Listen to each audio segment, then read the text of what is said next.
Well, it's not often you get to see the old BERT show intro, but I love it. And I'll tell you what, there is no better time than tonight to hear that Native American intro. And a lot of people think a lot of that is rooted in old Grand Saline history. And it probably is a little bit, but I've always said one of the things that always drove me to journalism was ask the Indians how it was when you didn't have a newspaper. You know what? The Indians, they sat there and they had a good old life until they seen a ship on the horizon and their life turned upside down. Well, right now, I believe in Van Zandt County, we're at the cusp of something that I've always bragged about us being a little bit new to the realm here. I've always bragged about us being a little bit different right here. And but tonight, I'm going to let you know, I'm going to go ahead and pull these off. Hey, Katie, come over here and grab these and put these in the there it's in my bag. I don't want to be juggling these around the whole time. Sorry, guys. As you know, we are not a perfect production, but we are a production. So here we are. Thank you, Miss Katie. I am just going to let you know. Okay. I've been teasing this, and a lot of times you guys may not understand what all goes into my job. I make it look glamorous. I know. I go around and you see me walking in, flashing a press pass and all that stuff. Yeah, it's in this bag right here. And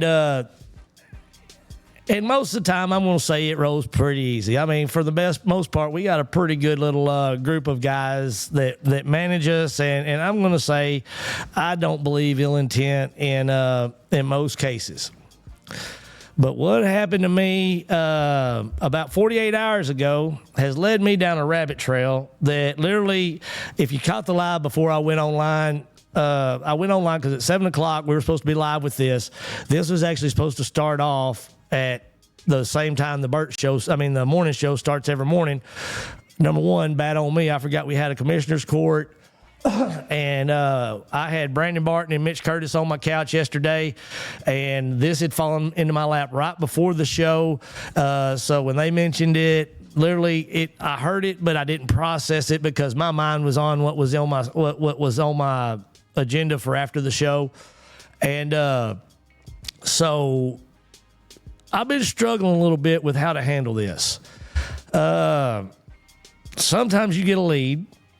And you take that lead, and it goes into something of interest.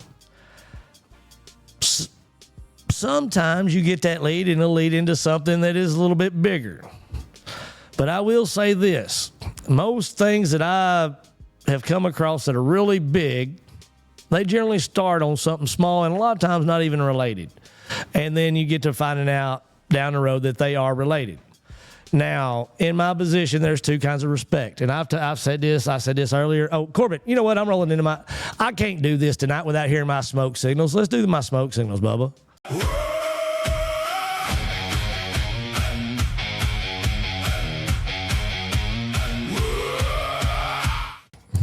Anyway, I think it was half muted. Corbin's over there. That poor boy, I've been working him to death today.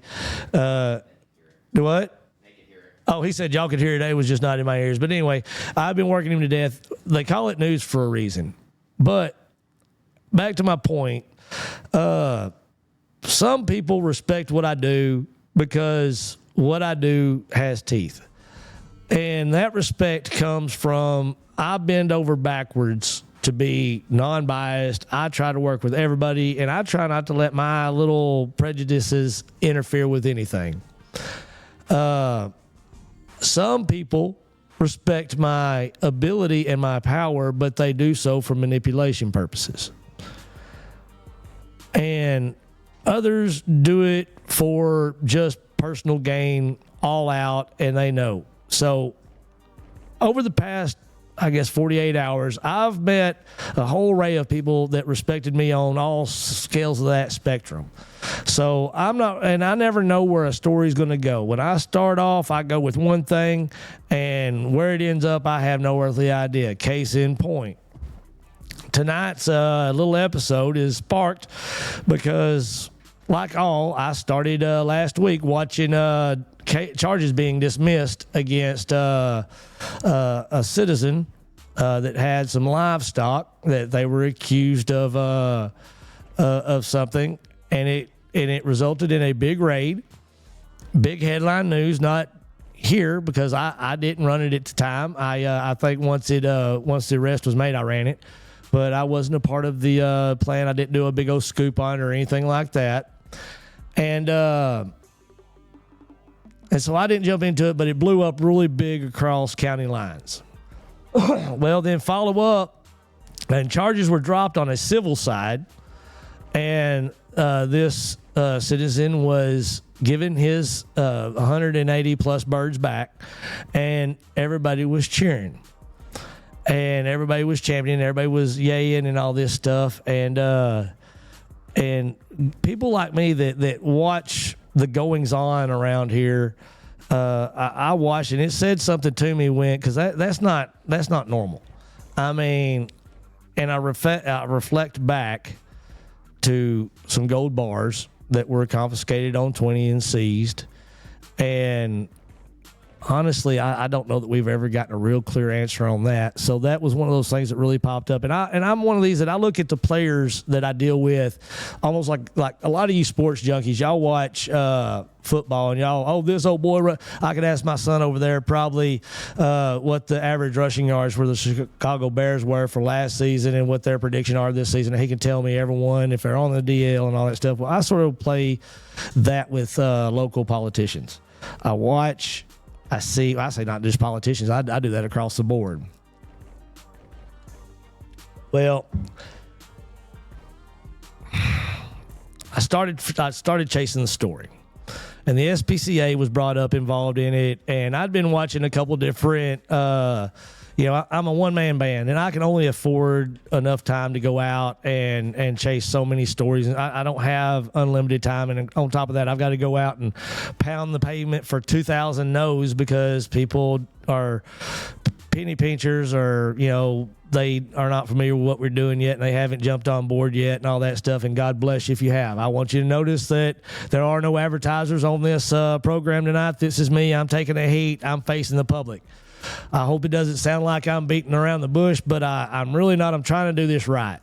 I'm not a guy. I didn't go out and make an AI poster and put it out there. Oh, this is going to happen. This is going to happen. I'm not putting it on Facebook because on Facebook, every peeping Tom out there will come in and start looking at the drama and stuff like that. I wanted to be on my DAP so that way the diehards that are truly into this for the county will be out here watching this. I'm not doing this to get clicks. I do not get monetized. Again, I did not market this show. You're not going to see one ad on this show. This is not what tonight's program is. Something that is not for entertainment purposes, and it is not for monetization. It is not for marketing, and it is not for making money. Maybe I tell everybody I'm a bad businessman because it's probably going to be one of my biggest shows. But I'm not out here to market this. What I'm doing tonight, guys, is I'm being raw. I'm going to be real. I haven't had to do this in a long time now. We get into the burning wagons with me and Ryan, and we get over here, and I can grind old Keenan Colbert's gears a little bit over here, and God bless everybody that comes in here and sits on Ryan. I give Ryan a hard time. Anybody that comes in here, I give him a hard time. Bob Hall, bless his heart, I give him a hard time. But I know there's a line that friendly banter and competitive debate end and civility ends. And so well, let's put that back. I know where civility ends in that friendly debate and banter and competitive debate. And so I always pull back because I'm not here to piss people off. Folks I'm talking about tonight, been on the phone with most of them, and I will explain the dynamics of everything that's being involved as we go.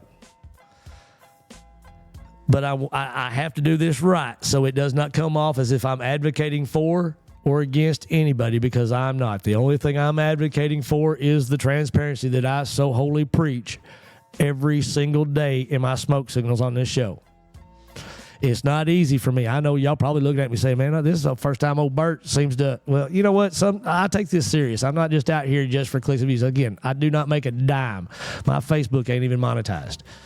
They say I'm waiting an invite. Don't get me wrong. I want it. I mean, the other night I was out there on dadgum TikTok just listening to gospel music because I have to get so many goals checked on that because we're trying to build them forums up because I do need the added income, like I said. So, but this tonight is not that purpose. So let's get into this. When I first started, a simple story that I thought was just going to be an investigative look into a government agency that's not even quite, I mean, I'm not even for sure the full dynamics of the SPCA. But when I first got into what I was looking into, I was going to look into their involvement and stuff like this. And the way this thing blew up, guys, it's something I never expected. So I started following the trail. Once I saw that, I sent out a batch of emails. Let's talk SPCA. Simple, one word text to a batch of folks that I have a really good working relationship with on both sides of the aisle, public service and private. You know, I'm talking about just one person. I reached out to several, and I had a handful of them reply. And thank you, every single one of you that did. I have some that still haven't. I've had some of them that have been prompted by other people to reach out to me, and they haven't still done it. And I'm just saying, I'm not judging, but I'm saying I'm going with what I got. It's 48 hours, and what I've gotten in my lap in the 48 hours, this is just starting. I mean, y'all know me. I got 5 days a week to fill. And if this is the kind of content that's out there, I want y'all to stay informed. So as I started going through this and I started talking and I started seeing the little pieces of proof and evidence and little tips and leads that came across my ear, I started filing FOIA requests trying to prove this because I don't want to come anywhere without receipts. So I did so. I started talking to all parties involved, and I will trail that here in a second. And one thing was really clear. At one point, this wasn't just about roosters and 180-year-old bloodlines and all that good stuff. There was some infighting. There is something going on. I do not know. It's still a developing story, but I'll tell you right now, from everything I've seen, there's something going on. So as I started going and I started seeing things, I started trying to say, hey, I don't want to be used as drama. I don't want to be used as mudslinging in the next elections or anything like that. That's not what I'm out here for. I'm not just trying to create drama. So I want to tell it all. And eventually it come to the point where there were several bad actors that I found. There's a lot of questionable stuff. And I'm just putting it out there because if it's plain and is not as simple as it seems, I invite anybody out there to come on this show. The reason why I'm doing what I'm doing tonight is because I think everybody ought to know what I know. And so that's going to include some taped material that only one party in the room knew was being taped. And that's the person that was taping it. And I will say that I have sought legal counsel on the other side of this to make sure that I'm not doing anything that will jeopardize my broadcast or my integrity here, because I am not out to get ill-gotten gains. If this is something that I wasn't supposed to hear, I don't want to be privy to it, because we are in too small of a county for me to allow that to happen. So I like so when it got to me and I discovered what was going on, and we'll hear it here in a second, I made sure to pull off, and I began to call, and I will give y'all every step of my path as I started investigating this, so you too can come up with your own opinions. Now, mind you, there are some protected individuals in this.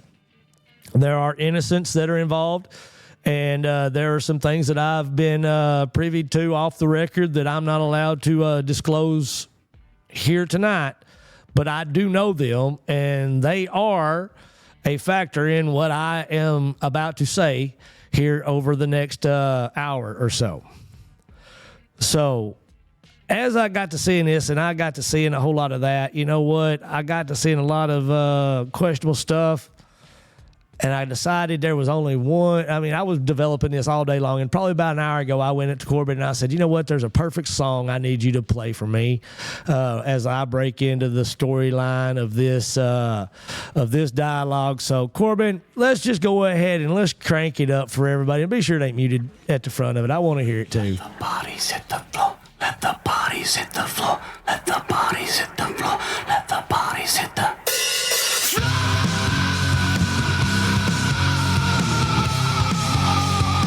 All right. Thank you, DJ.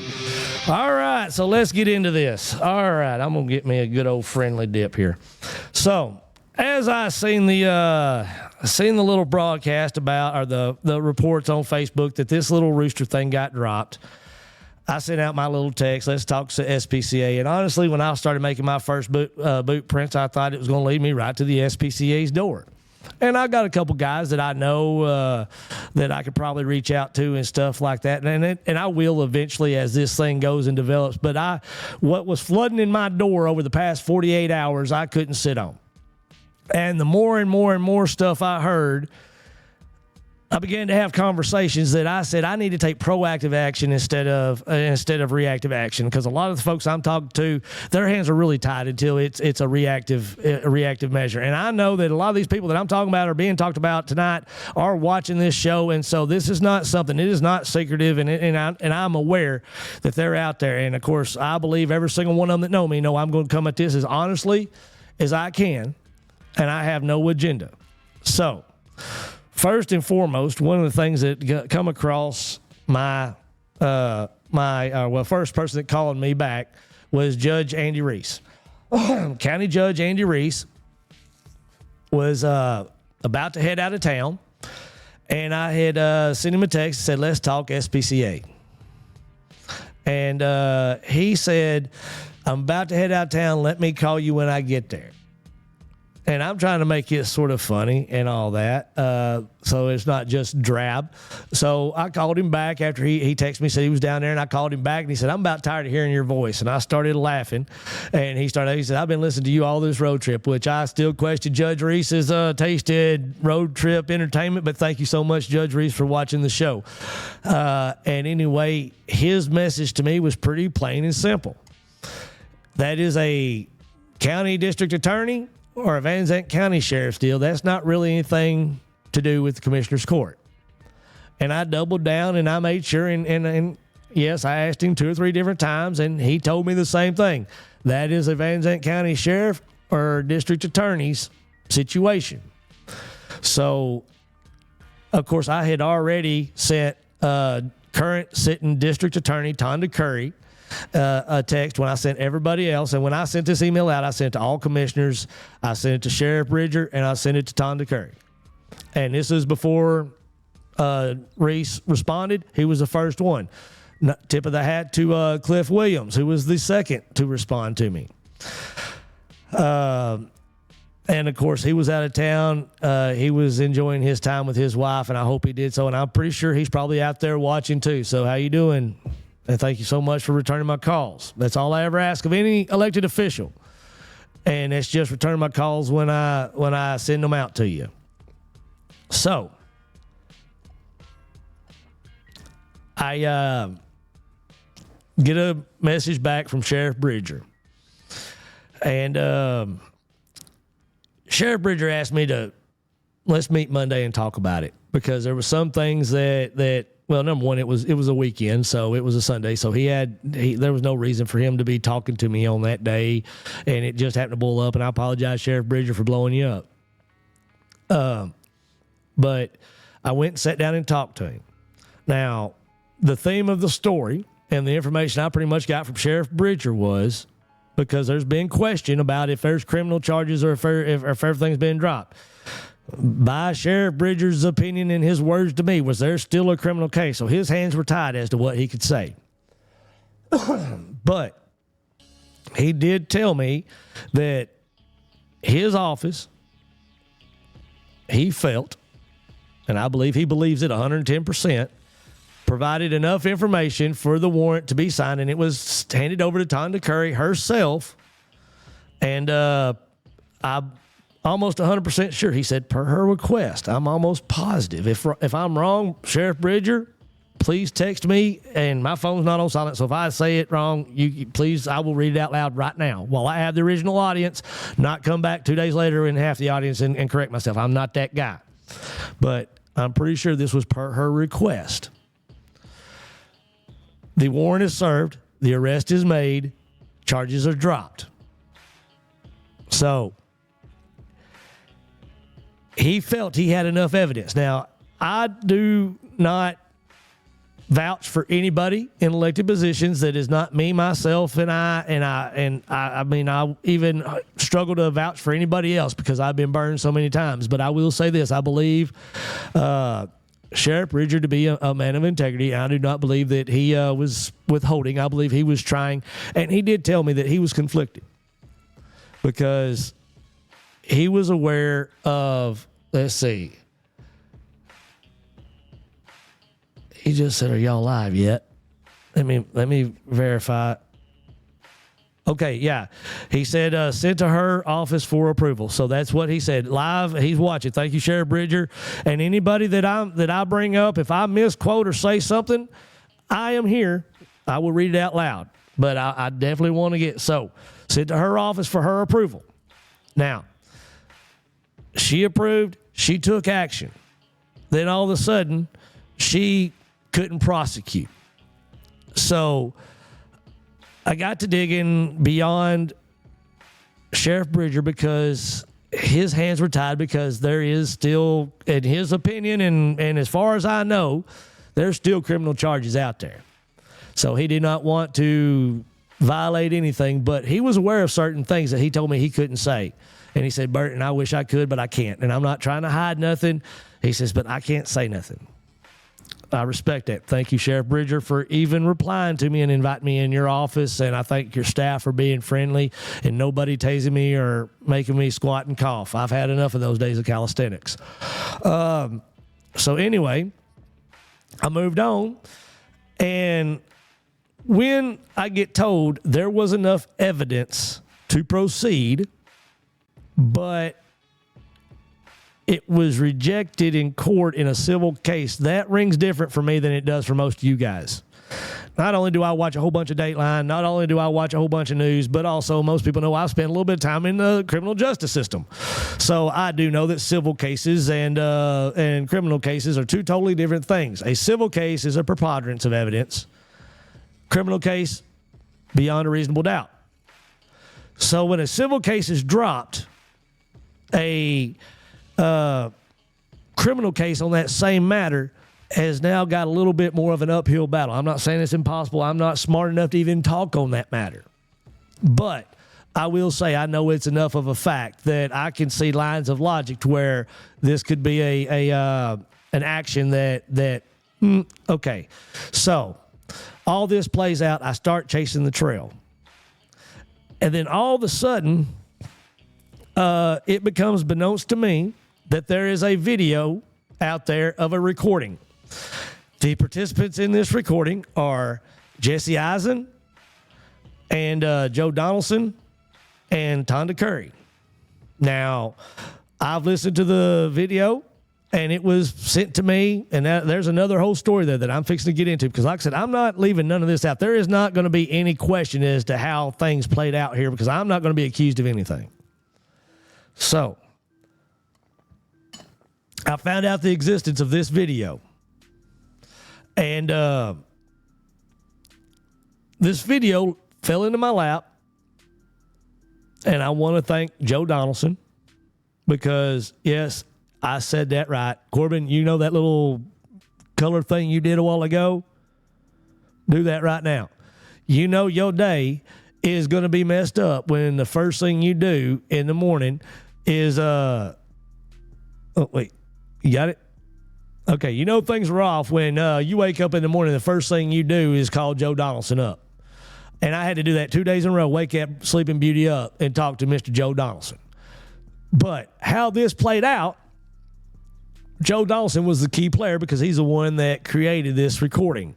So, yes, I had to go and talk to Joe Donaldson. Now, I know Joe from the same tornado videos you guys do, and I know Joe's watching right now. Bubba, I hope your job interview went really well.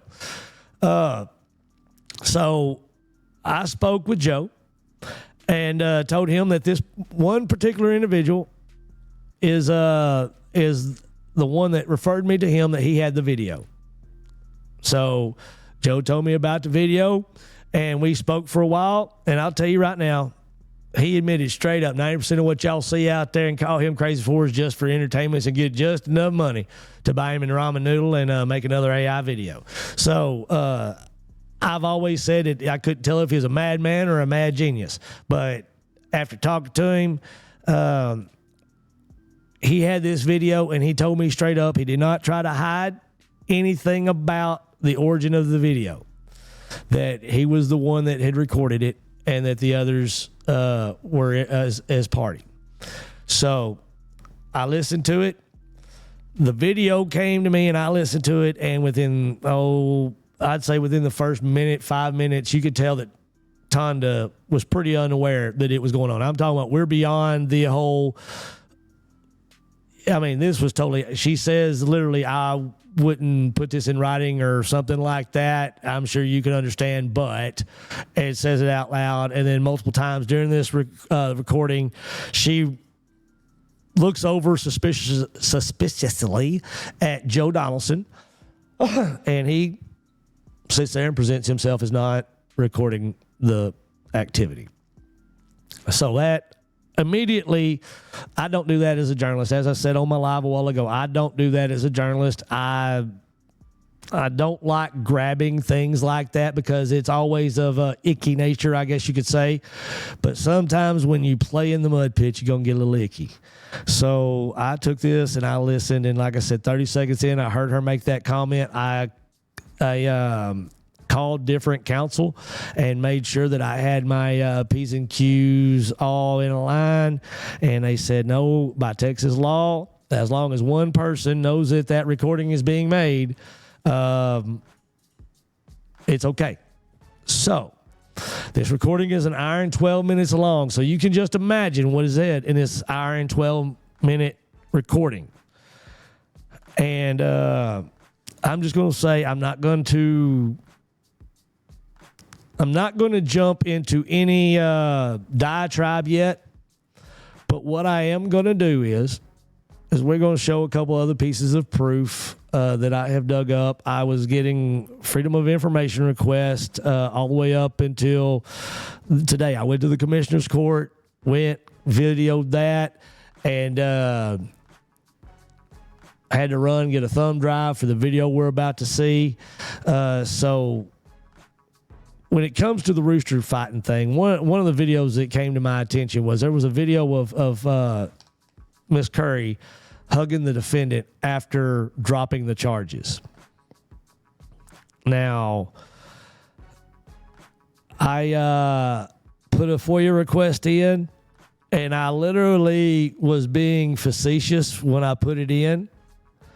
I said, I want from 1 minute before she hugs the defendant till 1 minute after. Well, I think we have two different videos of it, but the one that I got, I think it's the full video. It's a longer video, but Corbin's got it queued up to where this is after the hearing. I forgot the date of it, but anyway, the charges have just been dropped. The Roosters have just been granted back to the defendant, and the defendant, Justin Hart, is about to walk out onto the entryway to the JP2 courthouse steps and do this little press conference. I don't know who all saw it, who all viewed it or whatever. I saw it on Van Zandt County, one of these Facebook pages, and I saw that. That was the first time I sent my request to Justin and requested him to come in here and sit down on the show. Again, I still haven't heard from him on that. Then I sent him a message under his name. Well, I'm not even going to say I'm not going to do that to him, but he's got a Facebook with a different last name. And so I sent a message to that.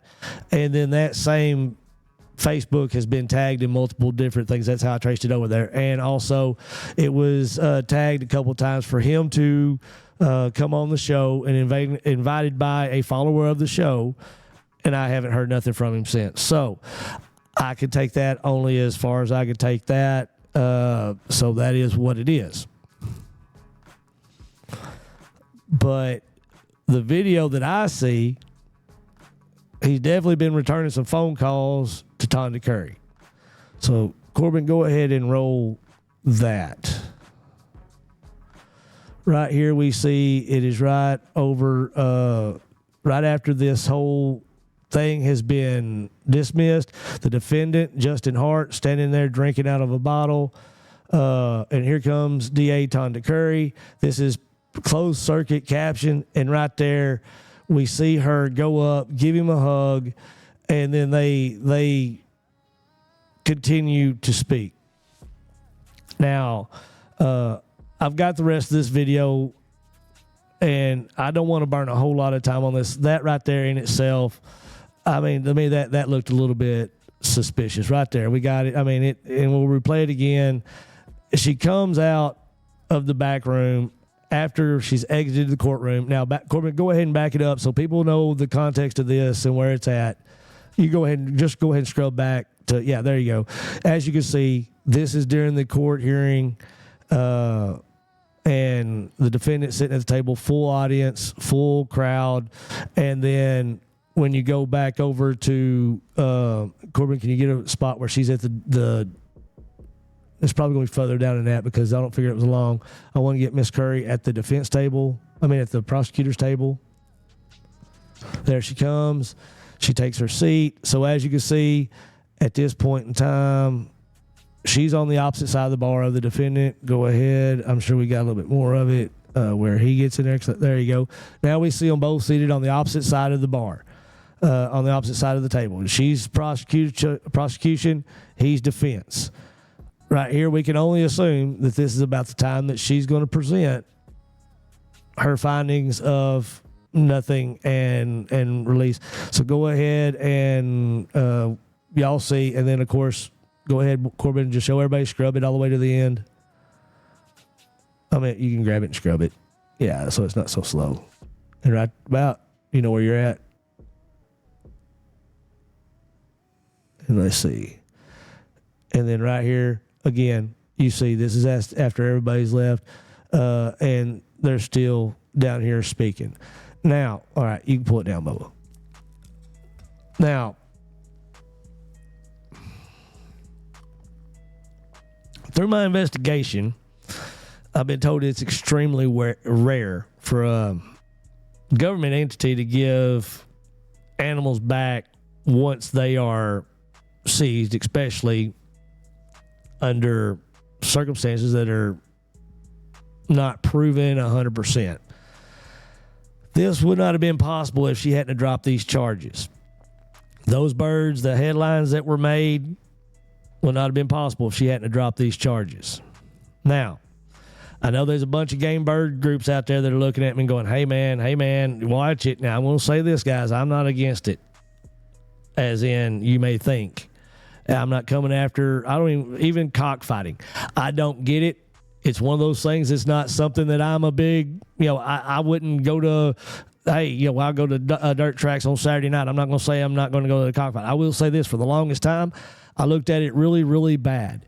I'm still not a big fan of it, but I did have a buddy of mine that has long since passed away, one of the best men you've ever met, but he was just a backwoods good old boy. And I went to church with him. The man loved Jesus more than anybody I know. And he sat there and sang Amazing Grace. Matter of fact, when I first got into raising my chickens, I went to this man and got my first hens. And there's an argument for people out there that can make it. I'm not that guy. I'm not going to make it. But guys, again, I don't get cockfighting. It's about, but I don't want to be the guy, because I'm not going to tell my buddy that's no longer on this earth, but he's probably watching VZTV up there in the sky on his big screen TV, that his sport is any less legitimate than anything that I admire. Corbin, cue up. There's people that like this. Yeah. There are people out there that literally, guys, this is a thing. This is a thing. I'm not going to go and tell them this is no, I'm going to sit here and chuckle at it. It doesn't irritate me. It doesn't make me mad. But do I get it? No, I don't get it. Same thing with rooster fighting. Now, my thing about it is, this is not illegal. Rooster fighting is. All right, Corbin, you can pull it down. It's cute, nice and cuddly. And I may be just a sour old man that's just mad because I can't run around with a stick horse and jump over hurdles. I don't know. But rooster fighting is illegal. And in the state of Texas, a district attorney should be the ones that say, you know, if the burden of proof is met and if it isn't met. And you game bird guys, you ought to want your sport to be done in legal areas so that it doesn't get bad stigma in other areas, that it's not legal. So I believe that if your true intent is to preserve the Game Bird Association and even your beloved sport, and if you're the ones that go that far, just like my son raced dirt track. I told him if you're going to do it on the dirt track where it's legal. Don't do it out on the street. I'm not going to cast no stones at you if that's what you want to do. Honestly, sir, I eat chicken. I love it every which direction but loose. I got at one point in time, I had 2 roosters. I've only got Mo left. But there have been more than once I punted Mo because he's gotten on my nerves. Old Rube was, when he went through his adolescence, he was a little pain in my butt. And he and I had to come to a quick understanding. I ain't one of them bleeding hearts like that. I know that they're poultry. So I'm not out here to say that. But I will tell you this. It is a crime. And you guys also know, and everybody knows I got a TDC number. Old Bert lived the partying lifestyle, and I'm well aware that not every one of them bird breeding operations is just to make sure them feathers look the same 180 years from now. We all know that thing's also tied up into different things. I'm not saying every single one of them, because there's also boys that buy these birds and they show them at these FFA shows, and some of these kids get a lot of money for these birds. A bunch of my friends go out and they support their kids at these FFA shows and auctions, and they get these birds from the same people. Just like I said, old buddy loved it, and I got my hens from him. So I'm just going to tell you, I know Kitty, my buddy, that we used to kick it around with, and go out there and I'd see his roosters, and I'd go around there and look at his pretty roosters. And I mean, some of them have beautiful roosters. Like I said, never was into the fighting, never cared about the fighting. But I know him. I knew his birds, and I knew there wasn't nothing else going on with it. And yes, I will tell you this fella was about cockfighting, and he would go to where it was legal and do it. From my understanding. I don't know, didn't trail him. But I'm not going to yuck his yum. But when we have a district attorney that sees illegal activity going down and turns a blind eye to it and dismisses charges and awards property back to somebody that she obviously believed enough of it to be true that she signed the warrant, we got questions. Now, you can say, well, maybe she didn't believe in that. Maybe she didn't believe in that. Maybe she didn't really believe that what she saw was real. Okay. I got to digging into the evidence behind this, and even though I know that the evidence that Sheriff Bridger has is his evidence, and he can't give me his evidence. But one thing that my investigative mind is, I know where evidence comes from. So I traced the evidence back to its... And I'm just going to say this. I am protecting some individuals in this, and I am protecting somebody in this, and I will not say their name. Oh, okay. I'm not going to say their name. I'm not going to bring up who they are. But I've contacted them, and I've gotten the proof that was presented when this case was filed. Now, the reason why I'm not going to show that full, I'm not going to show the videos for a couple different reasons. Number one, the perspective of the video is pretty telling as to where it was from. I'm working on other angles. This again is just a beginner of it all. But I'm not going to go out and show the videos that I've got. Now I've got, let me see. Let me go down here. I will count them out. I have 1, 2, 3, 4, 5, 6, 7. 7 different videos that were submitted into evidence. I'm assuming all 7 of them were. I know the 7 that I got are from the same person that submitted them. And I'm telling you right now, it's obvious what's going on.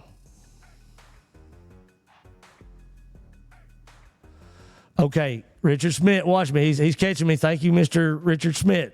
He says the DA doesn't sign a warrant, a judge must. She may have reviewed the legalities for the SO, who then takes it to a judge for approval. So, okay, thank you for the clarification, Mr. Schmidt. And again, I've got this here for this reason. I'm not trying to mislead nobody. I'm not trying to get anything there. But so per her approval. So the warrant went before a judge, was enacted. Now, and like I said, this is developing. Now, what y'all are seeing is literally what I've just gotten in the past 48 hours. There's other stuff that's been promised that's down the pike that I've been told exists that I'm going to get my hands on, and we'll go down that way. But I haven't gotten to the point of the judge that signed and the intent. I haven't even looked at that, so I'm not even going to speak on that. All I'm speaking on tonight is what I do know, and so thank you, Richard. I don't want to be wrong on anything I say. So, I've seen the videos. I've watched the videos. I visited the property and looked at the line of sight that the videos were shot from with footprint on ground. And I'm saying here right now, it's pretty dadgum obvious what's going on. So you're saying, well, hey, Bert, it just may be you that thinks that.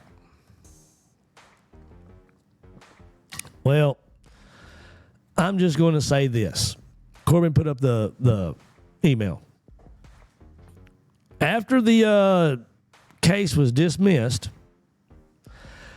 this email was sent out to a batch of folks, and Sheriff Bridger was one of them, as well as Courtney Burns, SPCA of Texas, Randy Dykes, Melissa Davis, Corbin Hanner at the Sheriff's Department.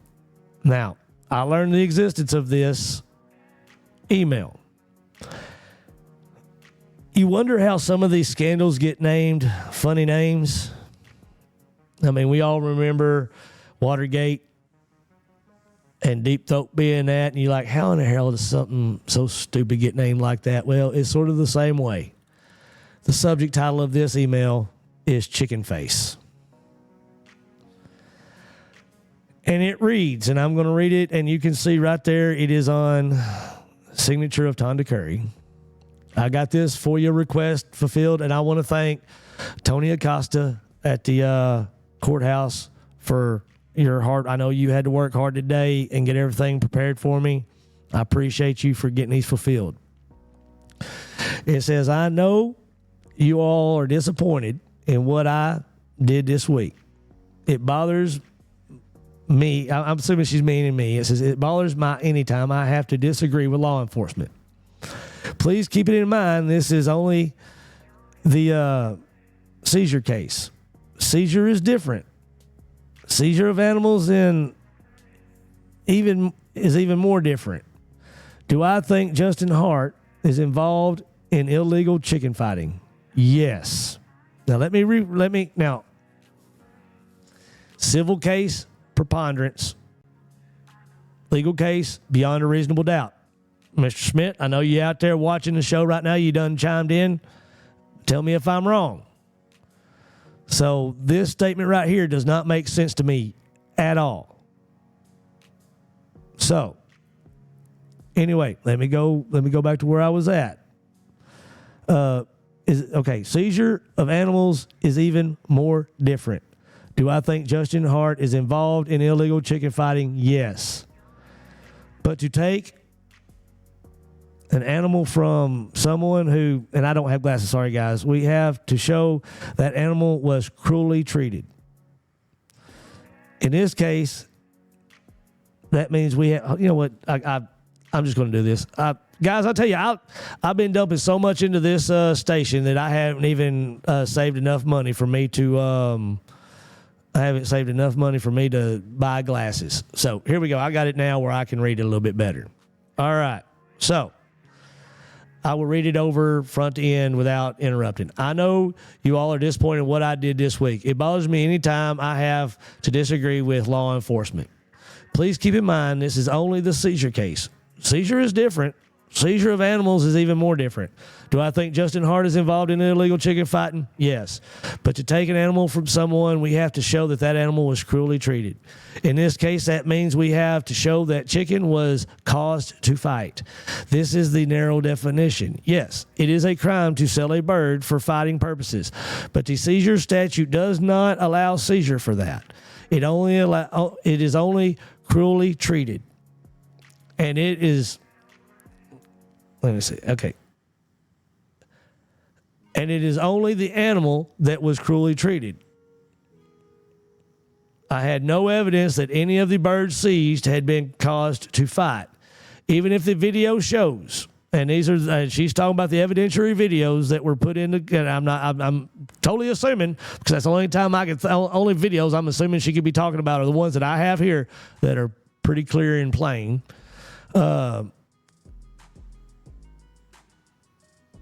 Okay, it said, I gotta find it back. I told you I'm dyslexic. Here, the only alleged cruel treatment was caused to fight. I had to start with the number one bird and say what evidence I had that bird had been caused to fight. I had none. I had a vet report that said it had no injuries consistent with fighting and was healthy. Also, keep in mind that a female chicken, by definition, cannot be caused to fight. Now, let me make sure. Okay, here she says, even if the videos shows fighting, we could not say which two birds those were. You have seen me do these hearings before. We have to start with the first animal and go through them and talk about how it was cruelly treated. Here, the only alleged cruel treatment was caused to fight. I had to start with bird number one and say what evidence I had that bird had been caused to fight. I had none. I had a vet report that said it had no injuries consistent with fighting and was healthy. Also, keep in mind that a female chicken, by definition, cannot be caused to fight. I read that over and over, so that way, I mean, this is how Bert reads a novel. You can ask my wife. I will read the same paragraph over and over and over again. Corbin, go ahead and leave that up there for the slow readers. I don't want nobody blaming me for them not catching it. Y'all can see that up there. I'm not hiding nothing. My riding was horrible. And it also says down here, and all that changes if Hart gets convicted of cockfighting. And all that changes if Hart gets convicted of cockfighting. If we get the criminal evidence, bring it to me. If we get the criminal evidence, bring it to me. She's got videos. Now, I've watched these videos, and 8 of these videos, now they're from a farther distance, but it appears, number one, the defendant and different individuals are taking these, and I'm going to say alleged because it looks like it in my eyes, but I mean, in the day of AI, we're going to say, okay, it could possibly be AI. I mean, it's not, but I spoke to the guy that filmed it. But let's just say for sake, and I'm going to say alleged. 2 gentlemen in each video, each have a rooster, and they take these roosters and they do this. And then they back up, they drop the roosters, and of course there's obstacles in the way of the ground, so you can't see the roosters on the ground fighting. But anybody that's seen roosters fight, you know that they're like a dadgum basketball. Anybody ever seen the movie Flubber when you was young? Yeah. Boing, boing, boing. Roosters jump up and down. They don't stay on the ground and box it out. Boing, boing, boing, boing, boing. There you go. You can see what's going on. When she says in this email,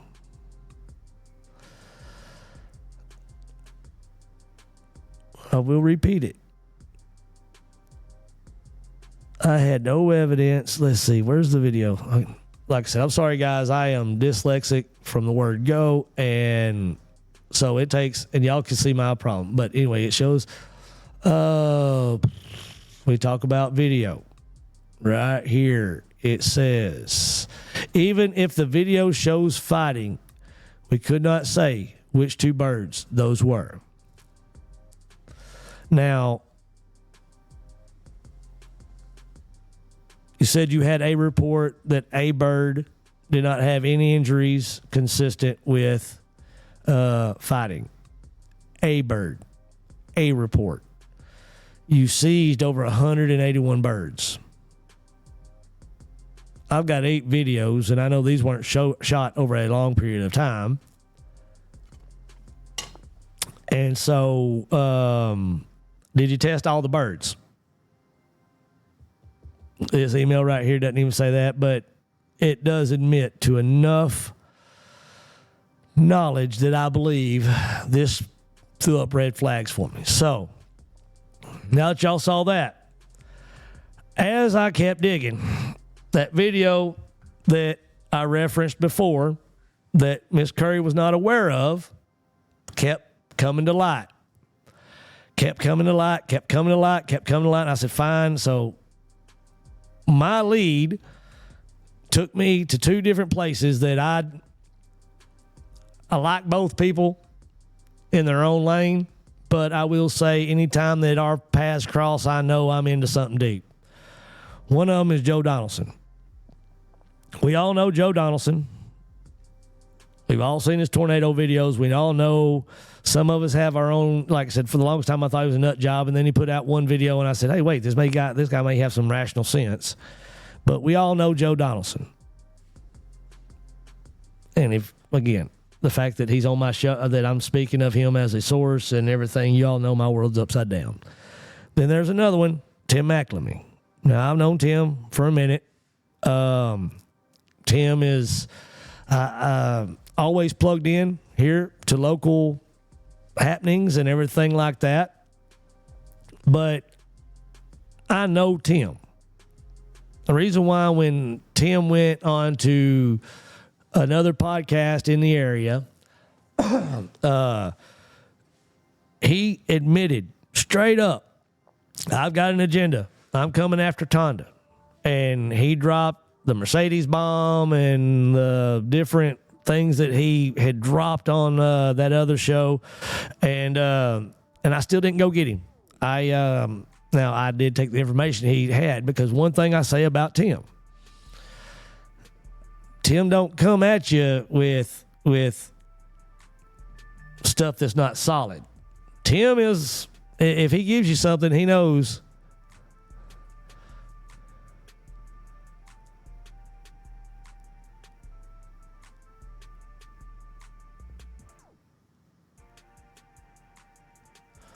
Oh, okay.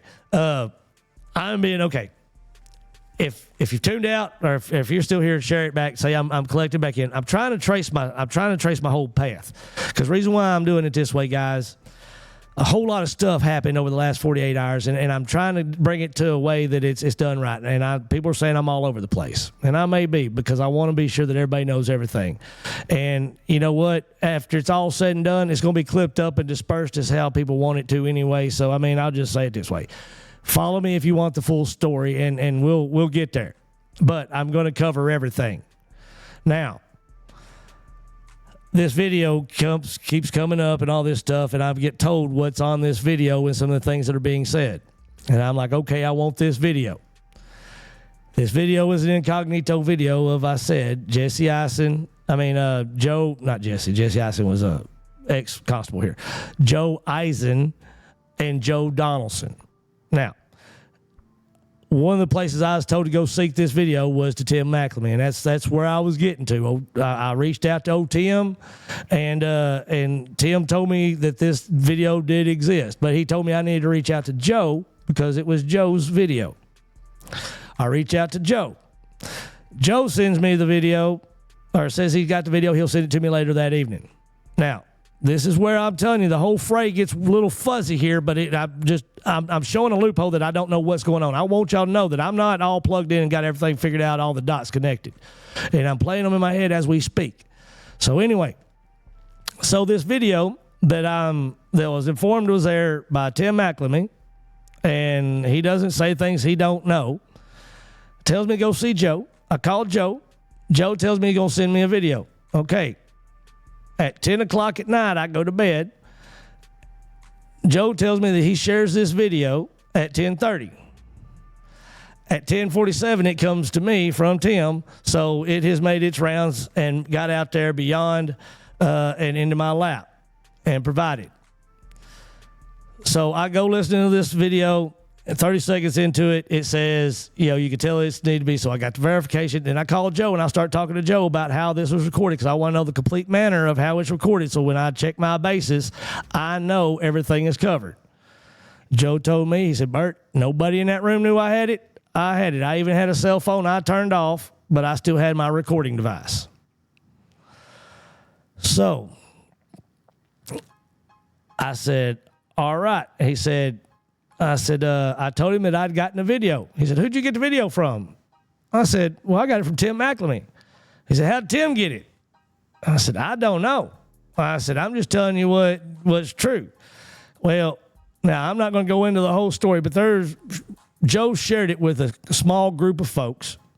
And one of those folks had ties to Tim, and so once it got shared out, and it was one of those things, I'm not saying anybody, I'm not blasting nobody, nothing like that, because what Joe told me was the person thought it was a public link, just like I did.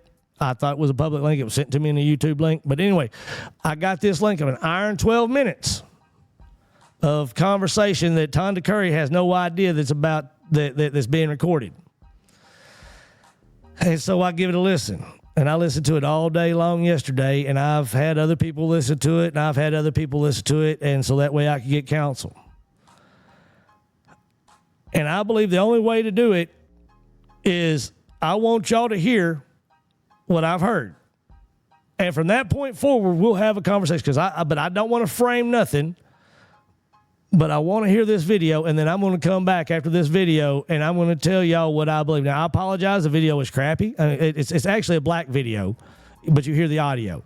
So you can scroll Facebook while you're listening to it. But Joe Donaldson did tell me this video had been AI cleared up. He had run it, too, because the audio was bad, so he ran it through some AI filters to clear it up. There's still one little really annoying every time Joe goes to, or I'm assuming he's adjusting or whatever, the mic does an annoying noise, and you'll notice I'm going to pull my headphones off because I don't want to hear that throughout the whole thing. I'll pull them over to the side. But I'm going to play it in its entirety. We're going to sit here and listen to this. And guys, see if you get the same red flags that I got as you listen to this. Corbin, let's go ahead and roll that. I'm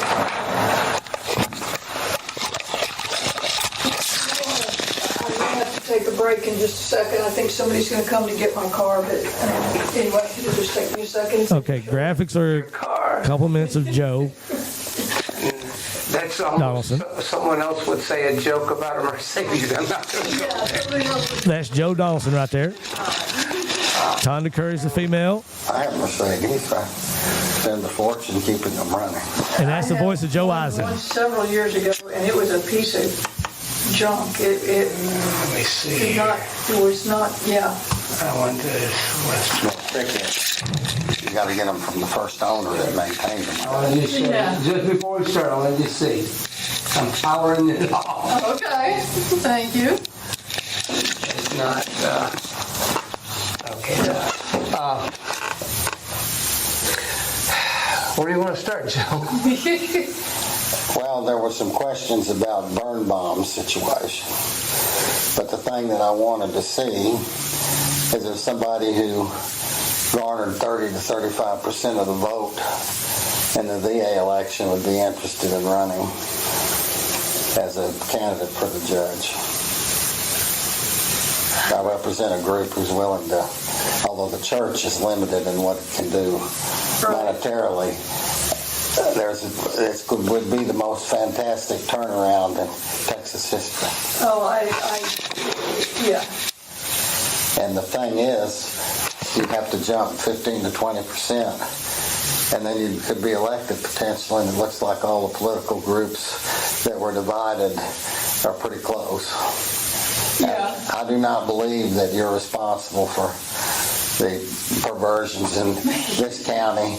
Nobody's ever done a history of Harris County or compared what they did. So I think there's been a lot of unfair criticism in the DA's office. Now, that being said, because the DA's office doesn't control, I have a lengthy criminal history, not as a committer, but as in courts. Mm-hmm. The judge has to approve these.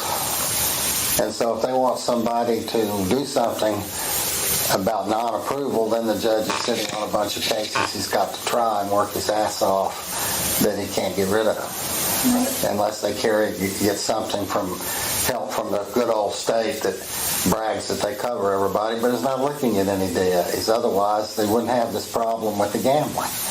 The DA would have already, the Attorney General would have already taken care of that. You wouldn't have to fend it off. Right, the Attorney General. Did I say anything out of line, or is that about the right stuff? No, and I appreciate what you said about me. I don't currently think I'm the person to beat Judge Martin. I think Judge Martin is a lot of the problem here, but I think Judge Martin's roots run so deep here that it's going to take it's going to take some time to expose and convince some of the old timers that he is the problem. I was hoping, I didn't know what y'all wanted to meet about today, but one of the things I wanted to talk to you about, and you'll understand when I say, Joe, that I don't want to put it in writing. Yes. But one of the things that I wanted to share with you today is some information to support the fact that Judge Martin has his hand on the scale. And, you know, I've got to do this for 7 more months. And then a lot of shackles come off. A lot of restraints come off. And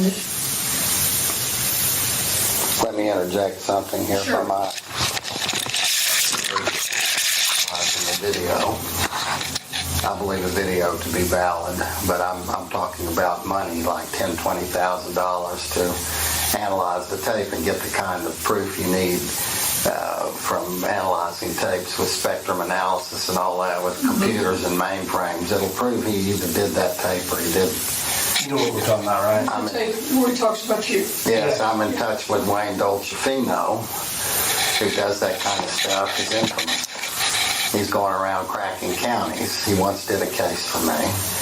So, you know, I'm the dark guy in the background that's been watching all this and really hadn't done much with it, except I was somewhat involved in the reversal that took place with the Tyler Crappeals court, where they decided they blinked. They let one get through, and if we all know if one gets through, others can get through. He's talking about burn bomb precinct. Yeah. And so, you know, these two things are linked. They are an effort to keep people from having fair civil trials. And I can't stand that. Now look, you cannot have a person that has no standing to defend themselves and they get a judgment against them. They either have the standing because you can give a judgment against them, or they don't have any standing and you can't give any judgment with prejudice against them. You understand what I'm saying? oh, I do. Yeah. And they've been manipulating that deal, and he's been avoiding trials that way, and he thinks that's clever. That's not clever. That's eventually going to crash. Right. Everybody's, if you're low enough down to be dragged into court and be told you got to pay this, you got to do that, you got to do this, you have standing to defend that case. You just lost the case, but you had standing to defend it. And the problem is they're mixing up standing to defend with lack of standing period. And so that's one of the grievances. But we even have a situation here, and I'll share this with you, and they'll find out about it eventually.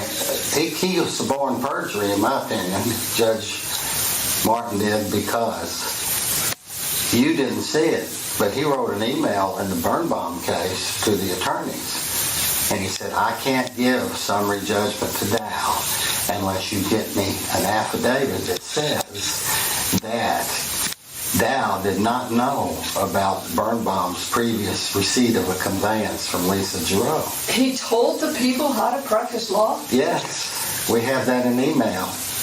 Now, if I were to give that tape to you in a complaint, and you're a public officer having a duty to proceed, I just like you to answer this question. Would you have to give it to the state crime lab?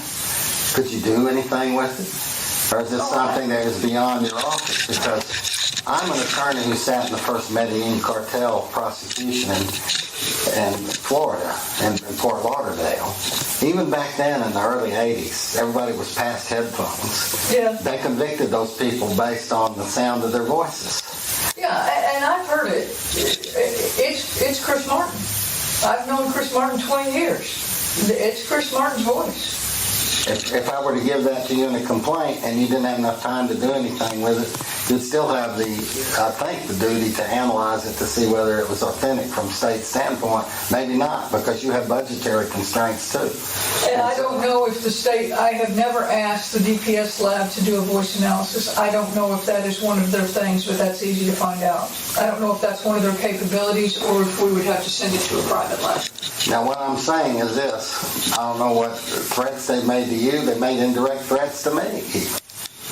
But they really threatened him. I mean, they wrecked his back. Yeah. There wasn't any reason for that. And so that, federal stuff is hard to recover on. We're in federal court on some of this, but I'm thinking of making a complaint just to get the tape analyzed. Now, I could go to the judicial ethics, and they've got the right to appoint a special master. They've got the right to give immunity.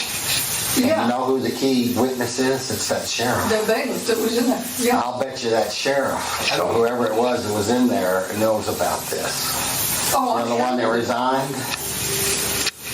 I bet he's a No, for potential sure that it was witness. him that provided that to me, but I believe it was. Right. But do you know who the bailiff was that day? No. But I can tell you how they keep that, because they had that research in civil. They're supposed to keep a docket of the court reporter, and the court reporter should have the docket of the proceedings, and they log in who the bailiff is usually when they begin those proceedings. If it's a visiting court reporter, the visiting court reporter makes the notes and gives them to the official. That's how I understand it. They can be Do you remember the destroyed. date, Joe? It's in 21, March of 21. The CRA, no, this was in before, this was when Steve Hendricks was still sheriff, so I think. Now you think you're unelectable, and if this thing hits over the next 3 or 4 months, and Right. there's really something to be made from it, they're going to have somebody else here. And what are they going to do? Is Martin going to sit on this thing whenever Birnbaum files his bill of review that the Tyler Court of Appeals gave him the right to do? Is he going to sit there on it when he's got an email that says, bring me this affidavit and I'll give you the summary judgment? And don't take my word for it. We'll produce you this email. We're producing it to you in the context of anything else we need to do to maybe get the state to look at the tape. And if you say they won't look at it or you can't do it, I understand that, and I'll go pay for it. But there ain't any reason why a complaint couldn't be made. Exactly.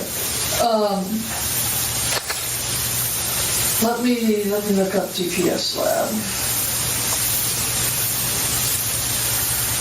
The distressing thing I'm getting from you is it just doesn't make any difference. They love corruption here.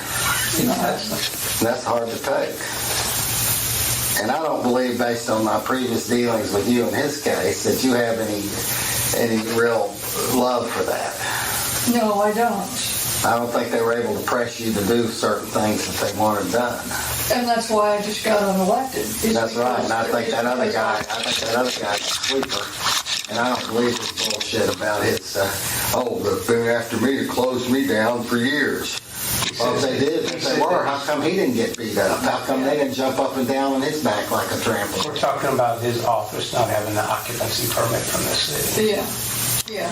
That's the kind of cover you give yourself. It's not listed on their webpage, on the front of their webpage, but that doesn't mean it's not there, and that also doesn't mean I couldn't send it to the FBI. I'm thinking that the bailiff could have been Aaron McLeish, but I'm not sure. It would have been somebody who wanted to get back and did not want to be in the line of fire. Yeah, but Aaron McLeish will die for Chris Martin. So she So will will Tim McElwee or whatever? McElwee, yes. McElwee? Yes. Because he said he could have analyzed it. He's done that stuff before, but he won't do it. He won't do anything against Martin. No. McElwee and Martin,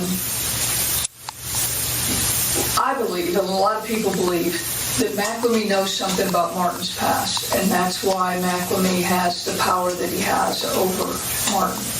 Because they used to, McLamie used to work for Chris. And there is no reason that a district judge should be as close to someone who helps criminals like Tim McLamie does. And I've been a defense lawyer too. There, people who commit a crime, people who are accused of a crime, they have constitutional rights that have to be protected if our system is going to work. I've done that for 15 years. I was a criminal defense attorney. So I'm not using that as a character assassination on McLamie. I'm just saying the strings that they have pulled, that Chris has pulled for Tim. Tim's got some kind of sway, some kind of power over Chris to do that. Chris Martin walked Tim McLamie, my opponent's biggest supporter, into the courthouse while they're counting votes. I have it on video. And that was in the March election. I don't want to throw it off, but if I don't say it, I'll forget it. And I can't remember the names. I'm going to look at my phone this off right now. Some guy has been sending me messages that there was a Canton police officer selling hydrocodone here years ago, like 2012, 13, and that Martin was the DA that used to protect him, and that the feds had to come in and do that. I don't know anything about the feds coming in on a Canton police officer, but the first There is an article on one of the title TV stations. But no, I just was throwing that out because I didn't know if that had anything to do with your saying somebody's got on it. Well, it might. It very well could. There was a federal. They arrested Canton police officers in the back, and we're talking about 13, 14, But 13 years ago. the Birnbaum thing is just civil, but it has criminal overtones because these same attorneys from Tyler that have this title company were tied in with that Dow. They're trying to get him a title from this old man. And here's the deal. There was a deposition in which the attorneys discussed reading that testimony. And it came about in this way. This Lisa Giroux said under oath that she had told Dow that she had given Birnbaum a deed. And she said she had told Dow that she told him all about Birnbaum's rights to possession or all the rest of the stuff. That's my interpretation of it. The DA could read that.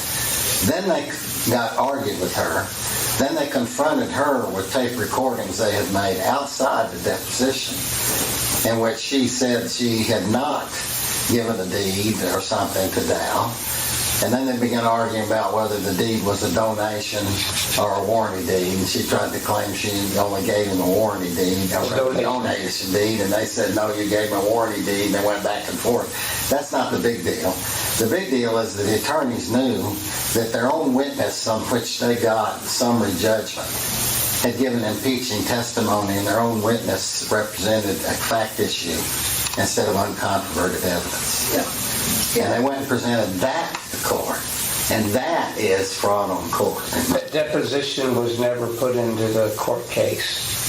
When they asked for summary judgment. Exactly. They used a pristine, sanitized affidavit of hers that didn't have her full testimony. Birnbaum, when they did the deposition, it was COVID era. Yeah.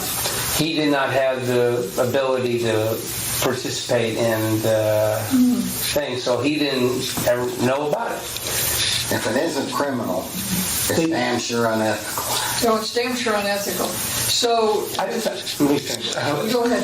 I found it on the internet on some website.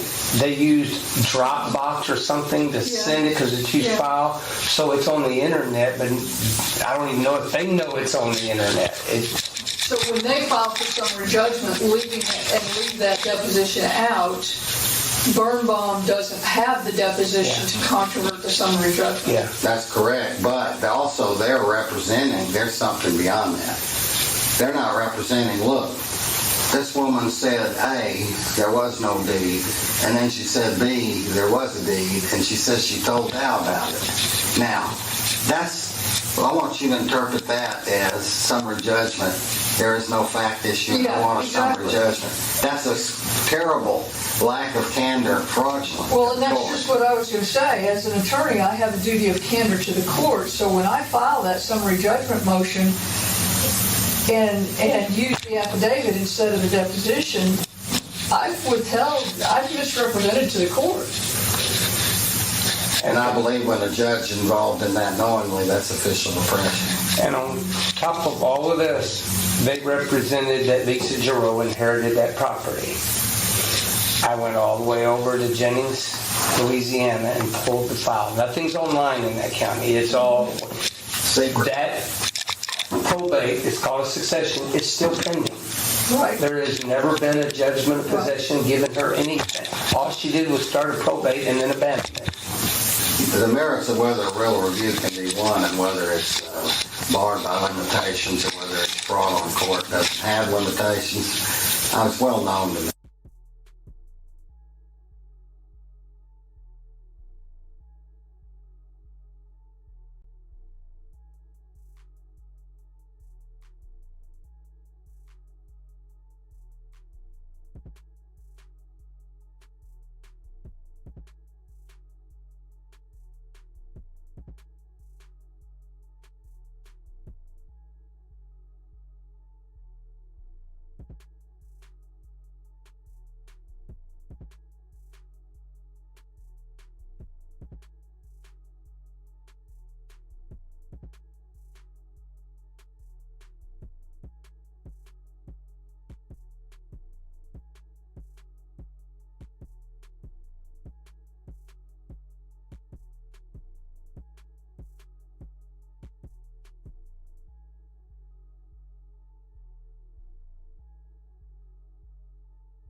It's well known to me. I'm the attorney in Dixon versus IRS and commissioner. I nailed the IRS on a bill of review type thing for frauding up a tax shelter litigation where they bribed witnesses. And that's a reported decision before the United States Tax Court, all the way to the Supreme Court of the United States. So I know whereof I speak. Yeah. And these guys, they're deluded. He's deluded that he can keep doing these things. He can't bring an attorney like me into court and see how he's avoiding hearings by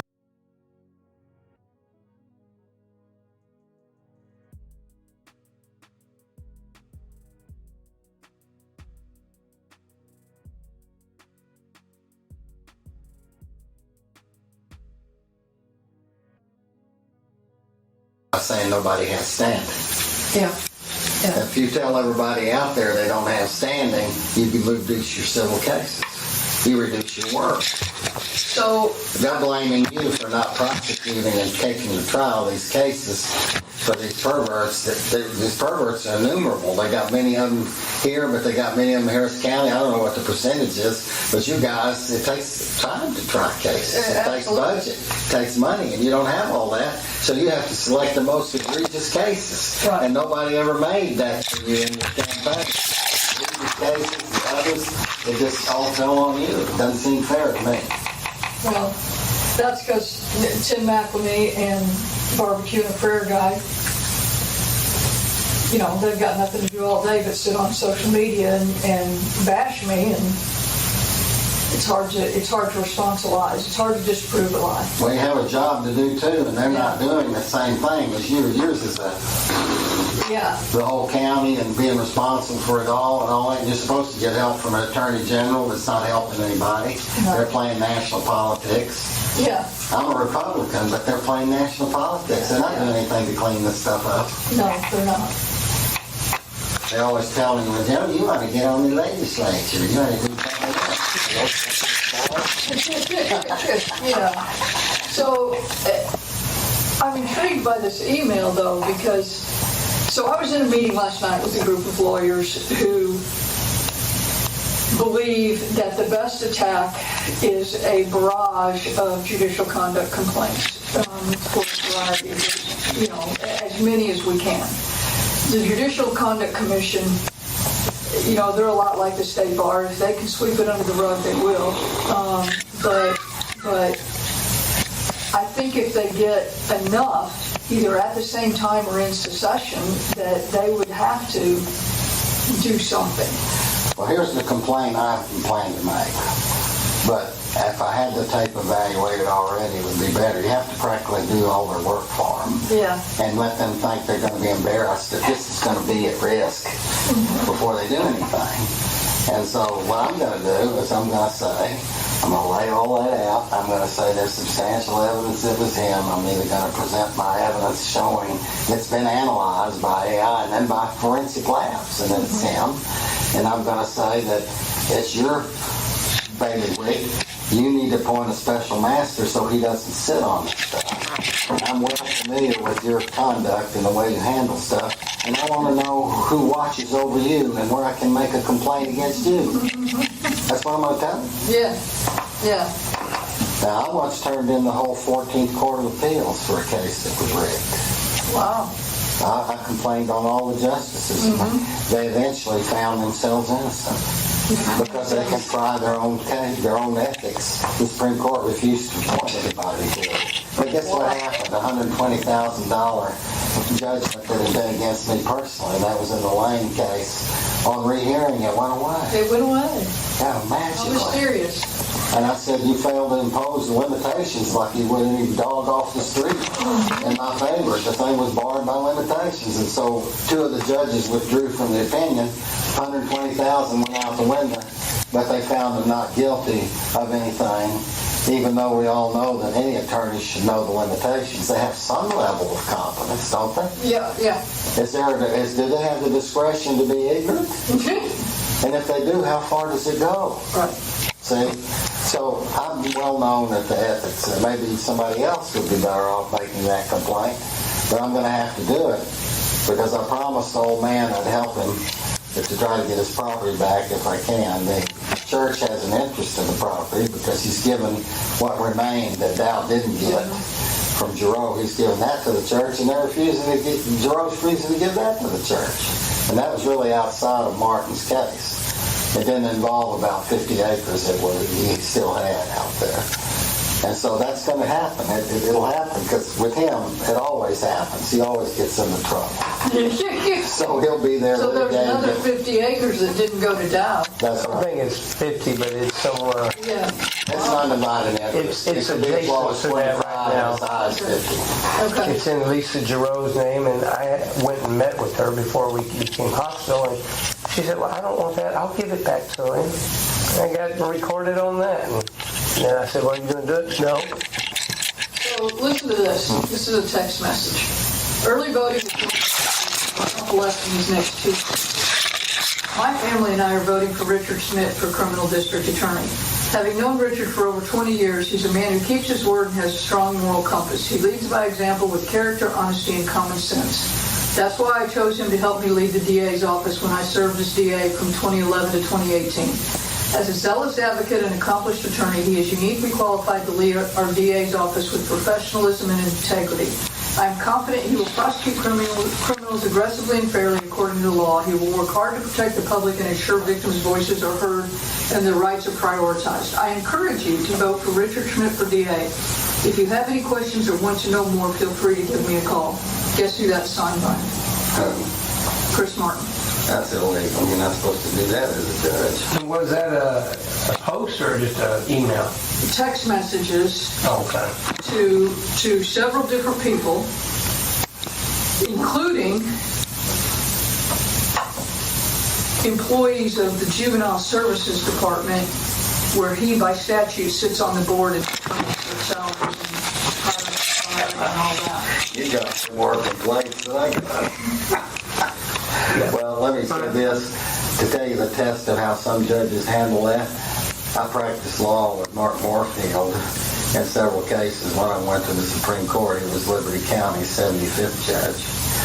When he got elected, went to office, I gave him a $1,000 contribution. When he got elected, he never would sit on any of my cases.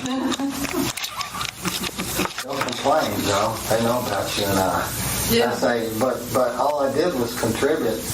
They all do contribute. I didn't like contributions either, but they let them all do it. He says, I know, but I don't want any of that crap. Yeah. Well, no, I meant in the corner. Oh, pause it. Oh, hi. Hello. All right. Now, I want to jump on here. I've had a couple people that messaged me and said I might want to jump on. Just let y'all know, okay, what you're hearing, it's a recording made by Joe Donaldson. And, Corbin, go ahead.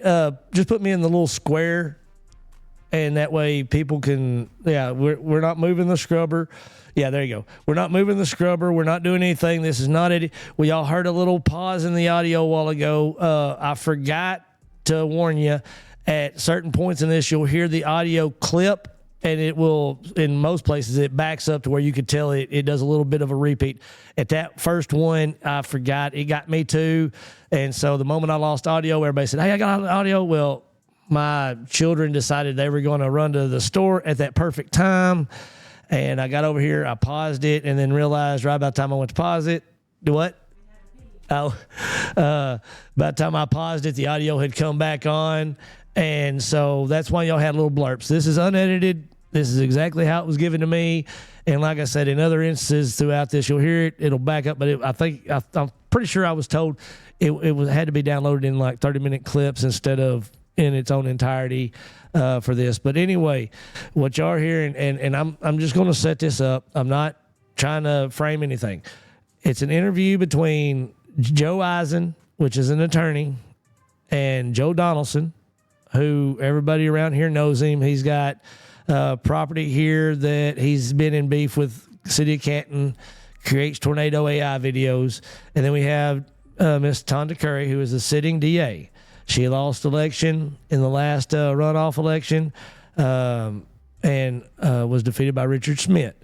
So this is all after the election, and I guess I just want to just jump in here so everybody know what was going on. So let's go ahead and finish this out, and then I'll be back.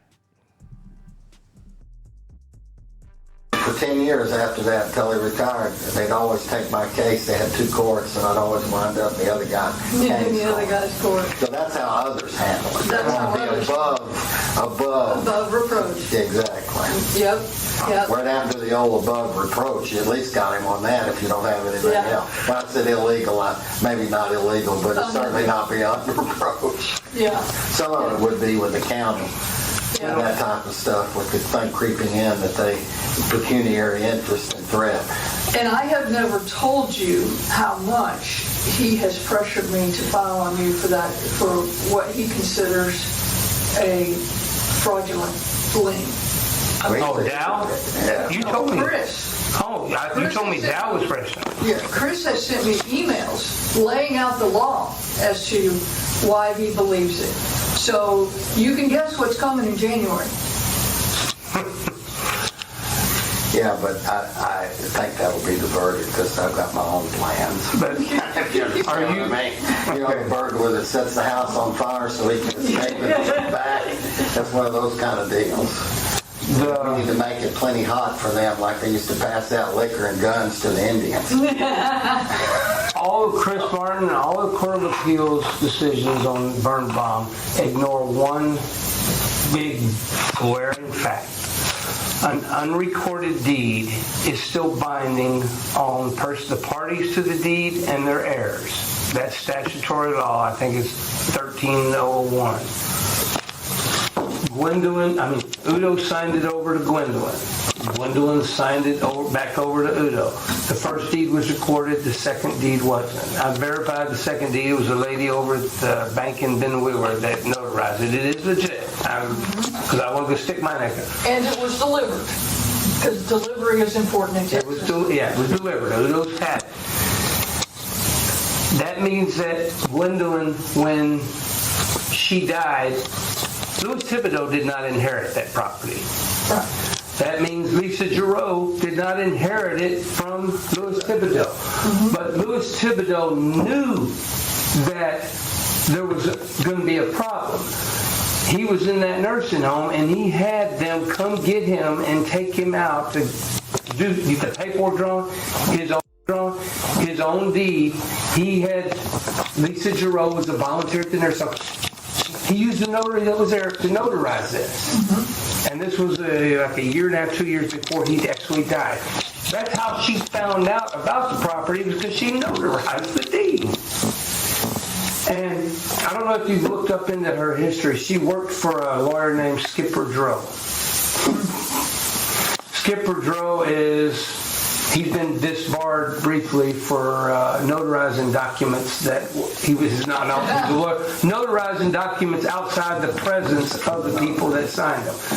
It's pretty likely they've done this same scam on nursing home people before. Skipper Droe is an old man. He owns a title company. That's what he does now. But he used to practice criminal law, and he has Louisiana back in the early 80s. The man was insisting that he wanted to represent himself in a criminal capital murder trial. They appointed Skipper Droe to represent him anyway. He said, "This lawyer is doing too good of a job. I did it. I want to die." And the courts ruled that he could not commit suicide by court enforceable. He punched and beat up Skipper right in the courtroom during the trial. I mean, this is an old 1980s. There's not much online about it because it's before the internet era, but I've done everything. Lisa Giroux and her sister and Skipper, they're a team, and they do a lot of shenanigans. She rightfully inherited, Louis Thibodeau had other property in Harris County. She rightfully inherited that if she had completed the succession, which she never did. Right. She just filed the succession, took a copy of it, filed it in real property records here in Harris County. And I've got the Attorney General, I talked to one that had retired and he passed it on. They're looking at, because she sold his property in Baytown to the state for an easement along I-10. So now the state has a deed that's questionable, because they've already built part of a freeway feeder line. So they're not happy about that either. I don't want to be in the middle of all this. I'm just trying to help the old man because his situation is similar to mine. I paid for that property on College Street, right there. The church put in some money. I put in most of it. I spent an enormous amount. I used to own Legal Express. He was one of my customers. That's how I know Joe. I know a lot of lawyers in Houston, but I sold my company to Houston Express. I still help them out from time to time, but to buy that place, that's where all my money went. And now Judge Martin has entered a rule. Oh, but you divested it. You gave it to Jamie. The written agreement says she's supposed to pay for it. She's supposed to continue using it. She would honor me living in my room. Oh, they said that don't mean nothing. That's unenforceable. She's made a settlement with the city. It's a stipulated judgment. It wasn't attacked within 30 days. It's final. You can't do nothing about it. She owns the property. She agreed in writing through her attorney out of Athens, Jonathan Storman. Do you know him? No, I just that she would give me back the property. She didn't want any more to do with this. And then boss, the city attorney said, if you give back the property, we're going to hold you in contempt of court. Yeah. So she's scared, she's just a little, not very highly educated woman living out there, trying to raise the family with a husband that's kind of a gun. Have you looked, In the meantime, that property sits there. Canton is nice and clean, except that one eyesore. No one can go on the property. The city says they can't clean it up because they're bound by the same order that's on us. Nobody can go on the property for any reason except Canton PD to enforce that order. And it's all whole scheme had it sold for taxes. No, well, that woman over there, Van Zandt said they haven't even put it in foreclosure because if they sell it, whoever buys it is still bound by that judgment. No one can go on that property. Hide and watch. Nobody's going to waive the state's constitutional claim to add the warrant tax. That's as much a scam. Yeah. And when it becomes profitable to wheel it out, that's what that crew will do. Yeah, absolutely. The clusters and everybody else. In the meantime, I've got neighbors down there in the apartments across the street. They send me pictures of people and say, you got more people tearing up your property, hauling stuff out. There was a sexual assault there the other night. Well, I'm sure he's going to get sued for it. Can you see that as a trial that you have to handle? Yeah. We're dragged in from Houston, and they say, you allow this dangerous place to be maintained. I have Well, we repeated didn't own this place. All we have is maintained. Oh, no, we got an injunction that prevents anybody from doing anything for that property. Wasn't that the same thing as a deed? Oh, no. No. We don't own it. We don't have any So I would love to see you. I have almost no respect for the city. Are you going to be leaving, like you said, after your term? If I can't convince you to run, are you going to leave? I don't know. I've got 6.5 months to decide. I don't know yet. My mother-in-law really wants us to move to the Chattanooga area. I don't know. But, Well, let me give you a final pitch before you tell me. okay. And that's this. There was a factor in favor of Joe that was anti-Martin. There was a factor against you about child perversion. There's this Richard Smith who really didn't have to take a position in anything. He just comes in and he says, I'm keeping mum about what I'll do. Well, we all know what that means in corruption. It goes on as usual. He's the guy that's the replacer. You're the fall woman, the fall guy. Here's what they're not taking into account. I invite you to analyze it. There's a hell of a lot of support for bird bombs. And that was not brought to bear in the last election. Yeah. There may be 20 or 30% that can be squeezed from that, and maybe the damage of the sexual perversion stuff can be countered with that, and you may have a chance. The way to defend yourself is always to go on the attack. But they're so busy cleaning it up that you can make a good getaway and you'll be far away. And that's my idea behind it. I would be afraid if I was in your position of them trying to do retribution against me. The sheriff was. Yeah. The county commissioner was, and I don't know how much deep that goes, and I don't know about the dirty stuff here, but I know where a lot of bones are buried in Harris County. And so that's the deal. They're underestimating the burn bomb thing. He can prove it. He can show you with a reaction on his website that the support there was a lot stronger than some of the other things Julie did. That was my assessment. Let him comment on that. I've turned the phone back on. I'm trying to get to it now. And you know you're already social media viral again today about something Nineveh or Neva. Oh, I bet I know. Okay. You're all over this morning. They're going after you again about that case, something.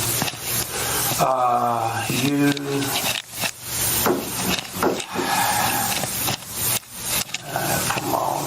We would be hypocritical if we said that was a perversion, child perversion, anything else is something that someone can handle other than God. Because we've helped them. We've put them in homes. We've housed them when nobody wanted them around. Because the mornings the state required.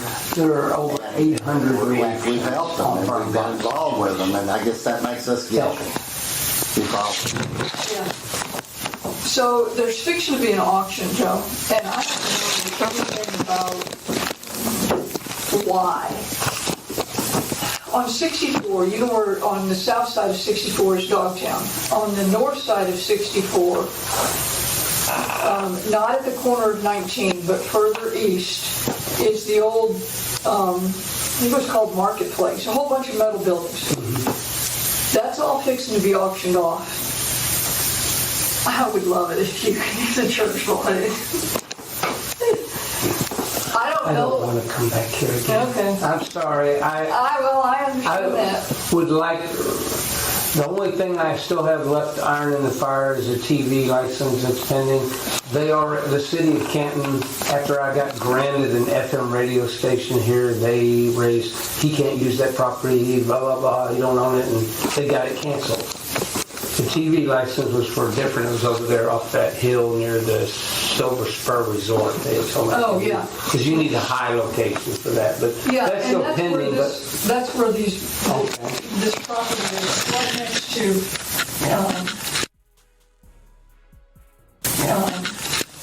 but it would make a great, it could be turned into a great rehab center. I don't know. Okay. 10 years ago when I started Canton, here was going to be my retirement. Other people would have picked up. I'm tired. I mean, I don't look old. I'm going downhill. This is just an example of hundreds of responses. Wow.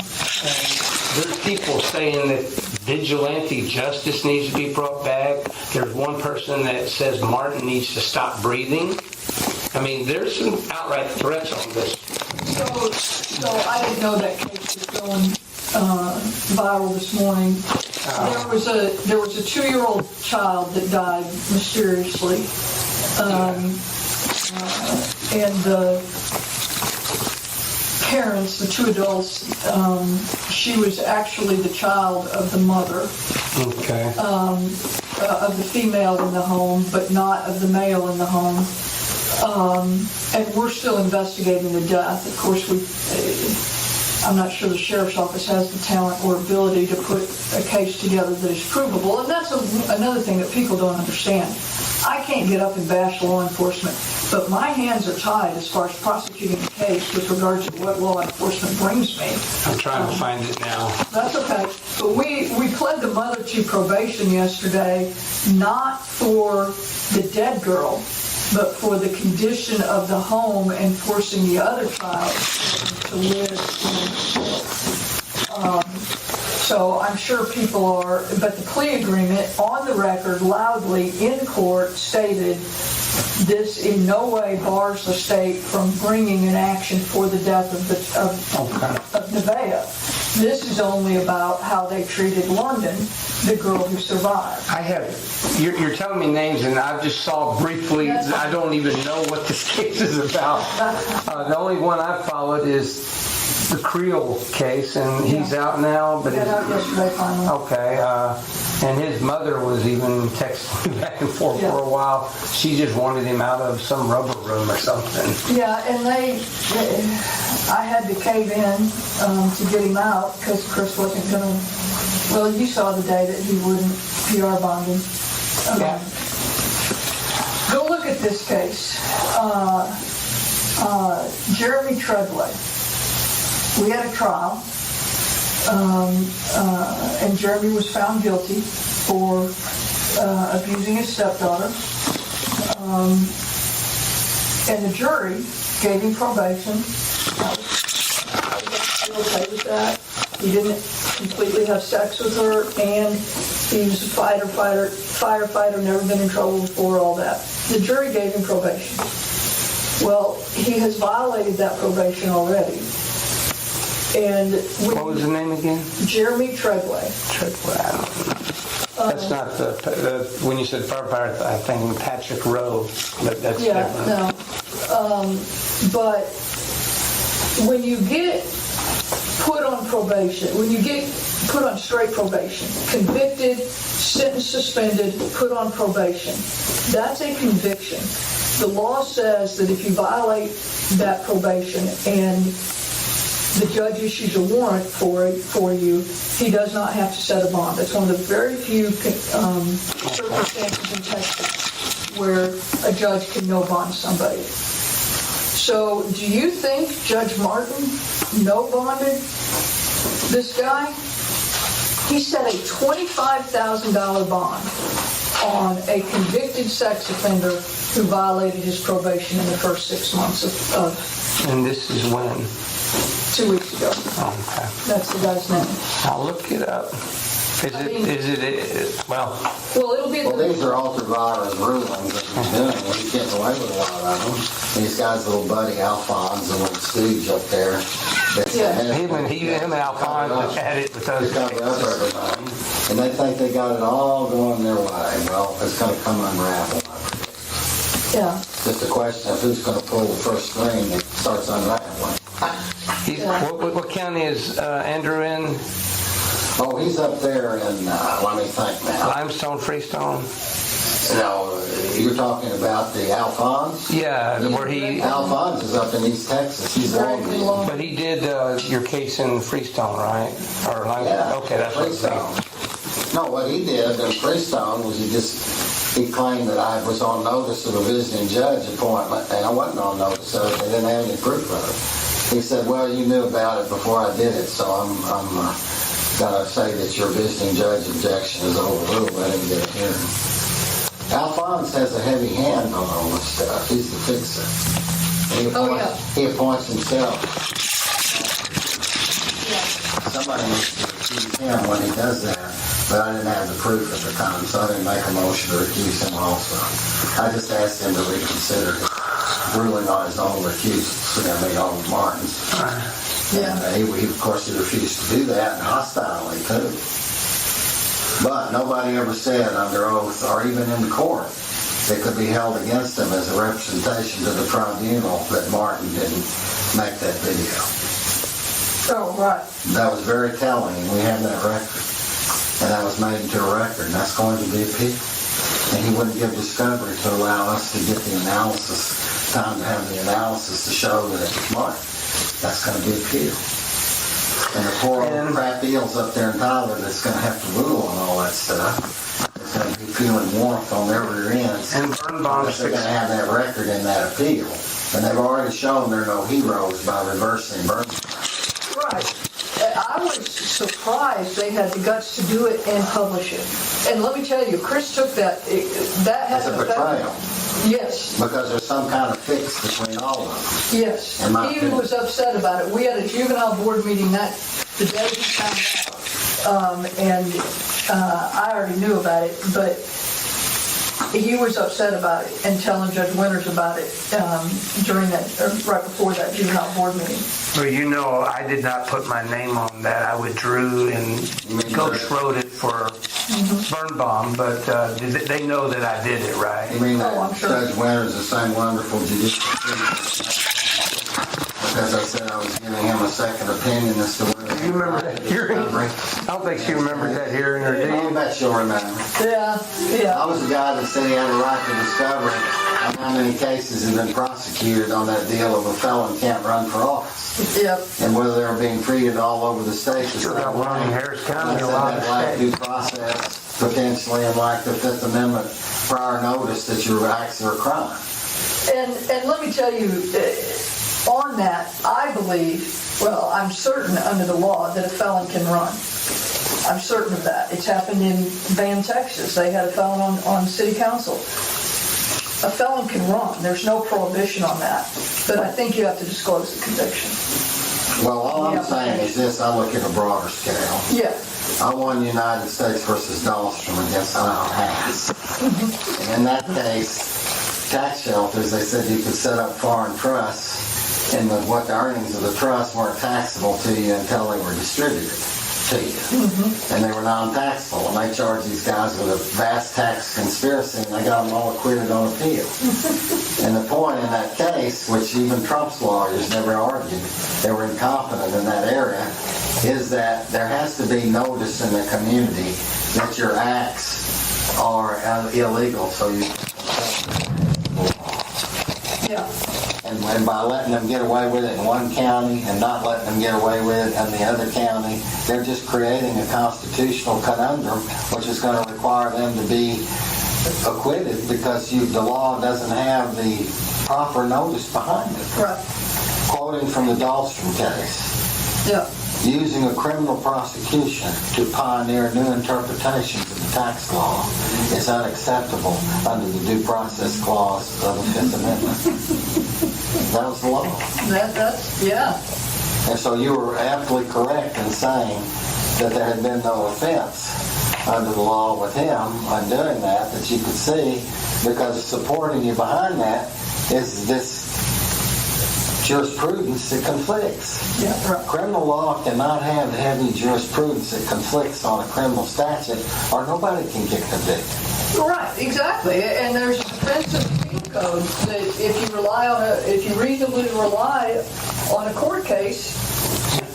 I just was looking up the application to run on the ballot. They've amended it now. Oh, have they?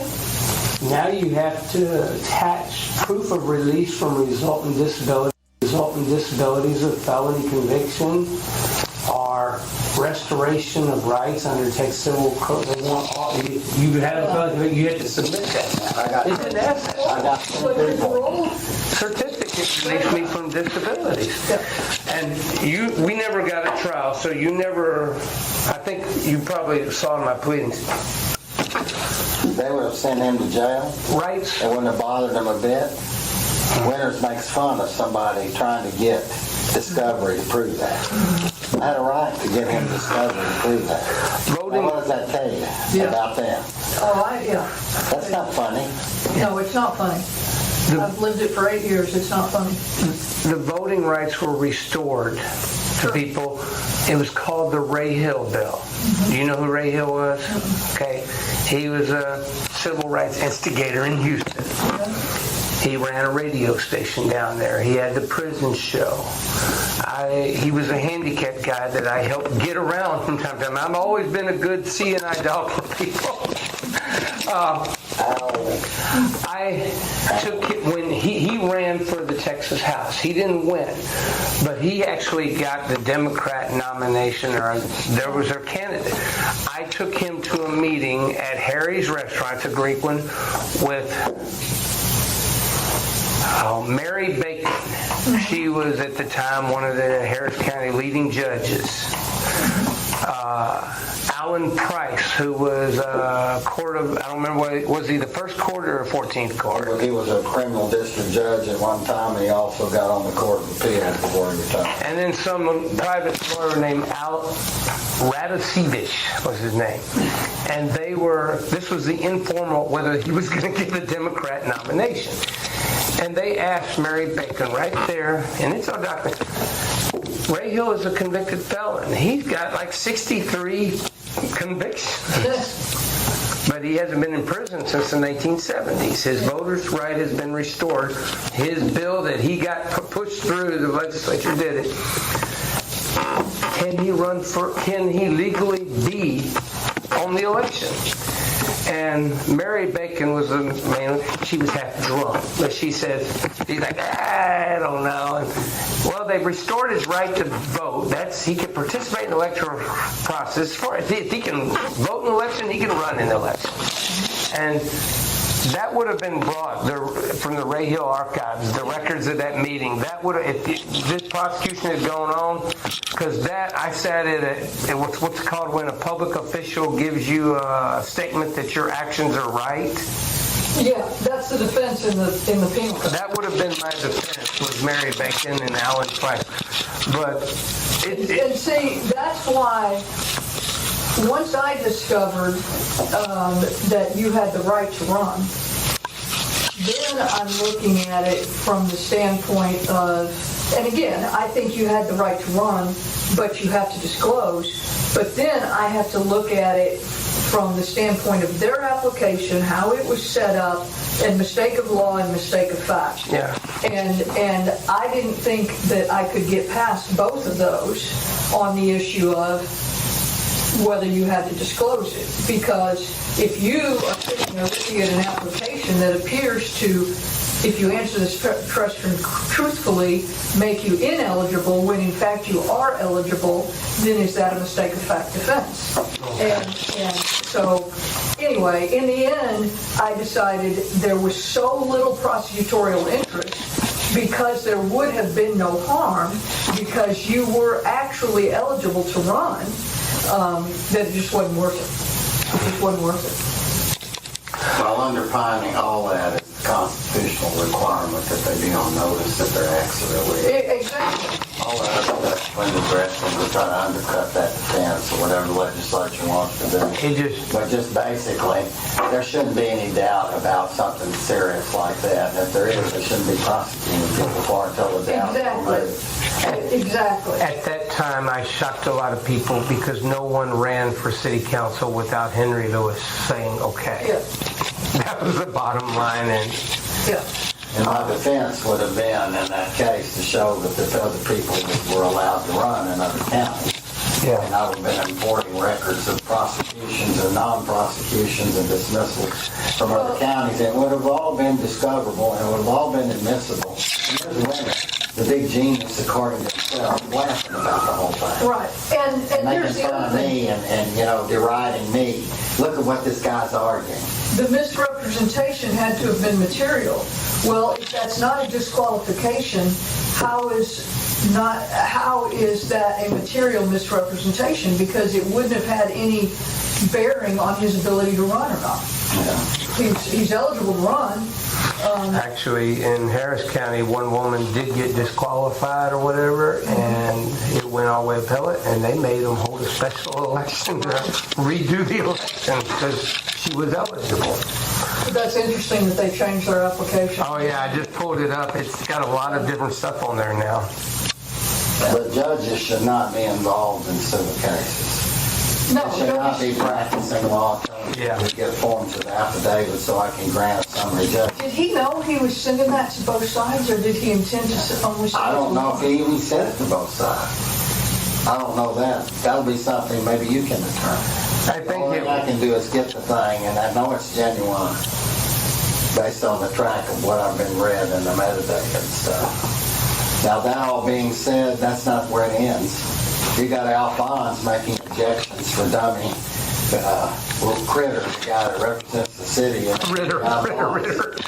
Creme Boss and He gives everybody a nickname. Okay. well, Creme Boss and Critter are sitting over there, and they're too stupid to do the claim that it's been waived, that I didn't file it timely, the tape, and he's got the tape from 22 or 3, and he hadn't done it until now, because he didn't know what it was, and he didn't know it was genuine, so I'm using I thought it was And I say, he says, well, Mr. Eisen, why isn't it said that you waived that? I'm going to hold that you waived that. And I said, but Alphonse, you can't assert waiver. I didn't plead it, and you're making objections for them. You're practicing law for them, using public money to represent Chris Martin in this deal, and them, their interests. You can't do that. And he Scott says, Winter's his favorite thing to do, too. he says, I'm just asking questions. I said, you can't make pleadings for you guys. No. Yeah. All right, we're going to need to get on the road. I know you're busy. I just want to cover a couple things real quick. Okay. I'm still fighting for the property. Okay. Judge Martin has ruled that Jamie Harbor owns it, even though it was still under a mortgage and we never gave her a deed. After that all happened, the mortgage still had to be paid. They did a deed in lieu of foreclosure. The company accepted it back, and I was the only person that showed up to buy it. No one else showed up. $7,800. That resolved the whole thing. And now Martin, Pre-existing lien. this was before anything. Deed of trust. And now Judge Martin has ruled, well, that whole thing is invalid, and that deed Yeah, so he's ruled that transfer back to you is invalid because it didn't follow his special procedures that he put in place. But he can't interfere with the contract. No, it can't do anything on pre-existing owner on that property. Anyway, this is all in federal court now, and it's being fought out by the lender and whatnot. But it's not likely to be resolved because the federal judges over there are spongy too. They're Masons, and what they're going to do is they're going to avoid it. Already we got one ruling that says I'm dismissing everything without prejudice. Without prejudice. They didn't say it didn't have standing. They didn't say it was frivolous and couldn't bring it again to the church. They said without prejudice. Because they can get away with that scam because they're saying, well, he just didn't make his federal case. I know it looks bad. I know the creditor that had a pre-existing lien years before, Martin entered his injunction. I know his injunction can't affect that guy. The only thing they can do is make him go in and obey the injunction. If he tries to do something with the property, they can sue him again and make him comply with the law. Everybody's got to comply with the law, but we can't keep the property from being divested for foreclosure, for pre-existing lien. We can't do that. Well, that's the problem they've got. Any court that gets that can't get around that. They're going to get stuck with it. He found a deus machina where he had a pre-existing lien, and all this other litigation had to do with anything after the pre-existing lien.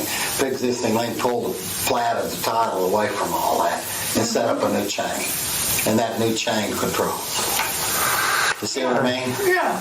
And it's easy to see. 101 real estate could see that with law students. Right. So you think that Smith is going to file charges on me? I think he'll get pressured to. I don't know whether he will or not. You know, I think on legal grounds we have rock solid standing. Lisa Giroux did not have a deed of, and I've read a lot of that, Joe. I've read a lot of that, and I think you're exactly right.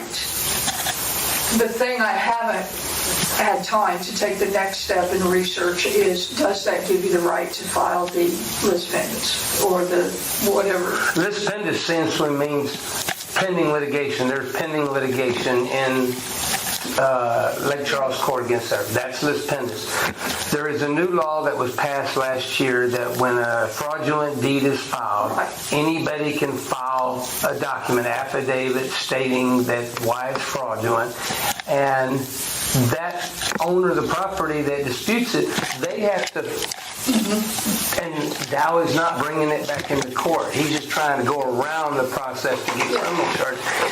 He doesn't want to bring this back into court because then he's got to deal with Lisa Giroux, no judgment of possession, no heirship. Yeah. Well, let me add a Pandora's box here. Every time I just attended a hearing on listing the lis pendens in Houston for one of my real estate clients, companies that lease equipment and inventory on the channel. And what happened was this guy bought a house from a not a high-risk lender, but a high-end real estate developer. He buys luxury houses and sells them of questionable background and honesty. So he had a option to purchase it, and the guy wanted to get out of the option to purchase it because it jumped $200,000 in value in 1 year. And so what the guy did was he didn't honor the option, and so he filed the lis pendens.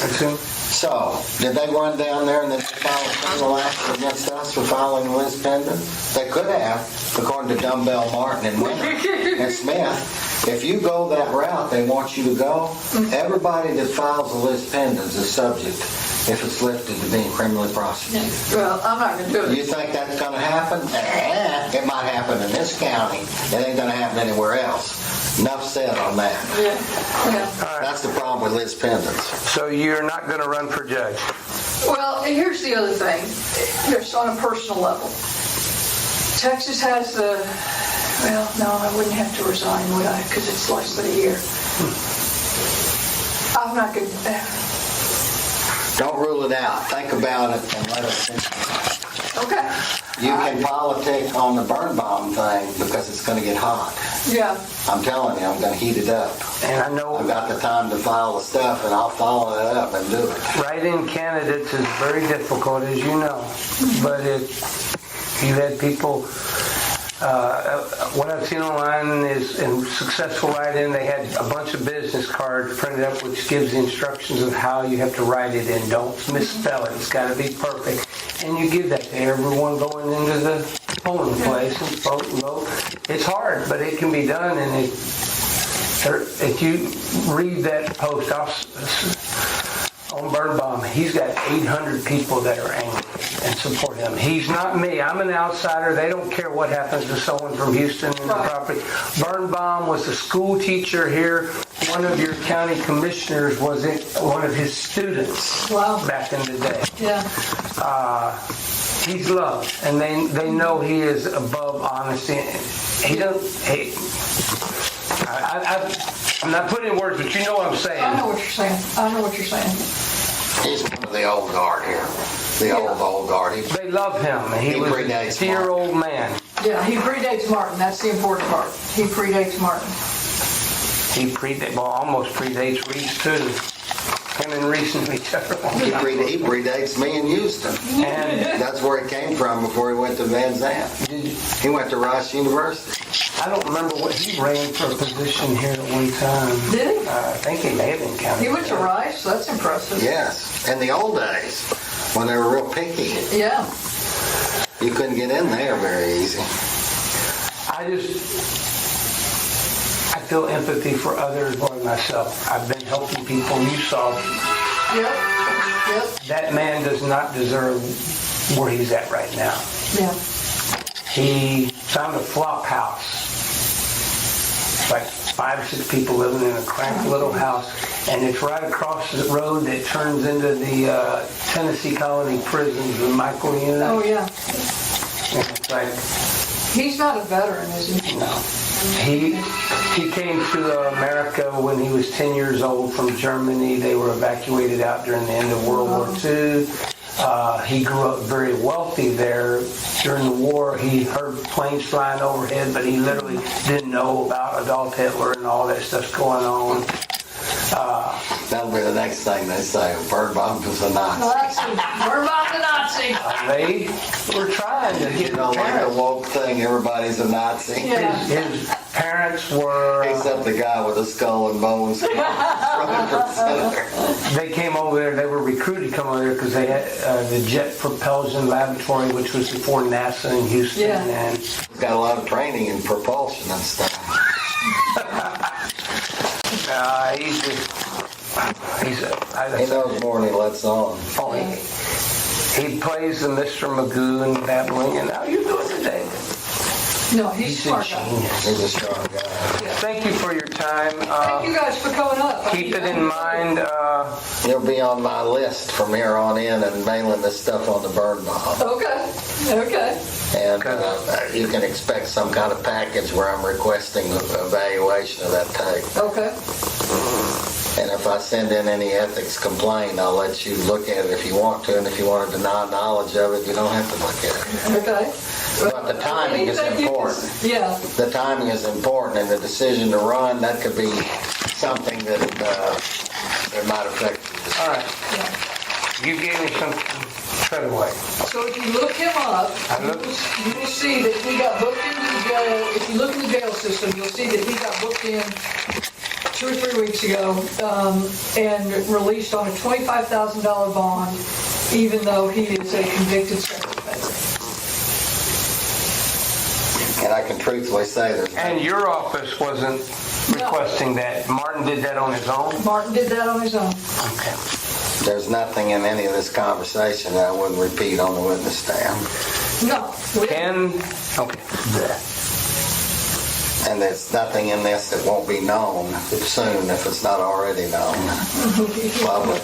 Texas law. There's not enough of it. Let's look at someone who's on probation for a sexual offense gets arrested for a violation or a Violation of probation. violation of probation. Can that person be granted bond? They can be, but they don't have to be. And a $25,000 bond, It's that's still like recording you. I'm I'm talking to AI and you were talking to AI. Okay, I'm sorry. it took a whole thing. Let's see what it'll do. Okay. No, it picks up every voice, and when Yeah. you have to pause. I didn't realize you were talking. Not only does it pick up every voice, it also answers back when it's not supposed to. Your internet in this town is slow by comparison. I've got used to the big cities. Even as it says 5 people. Yeah, we're without internet in this I'm office. still saying, let me check. I'm still waiting. All right. Are you there? Coming. See, it has the send stick. It's not communicating. All right, guys. Start using, most lawyers are using AI now, and I think you said you don't use it or nothing. I'll use it. In Texas, whether someone can be granted bond after being arrested for a probation violation on a sexual offense depends on the specific terms of their probation and the judge's discretion.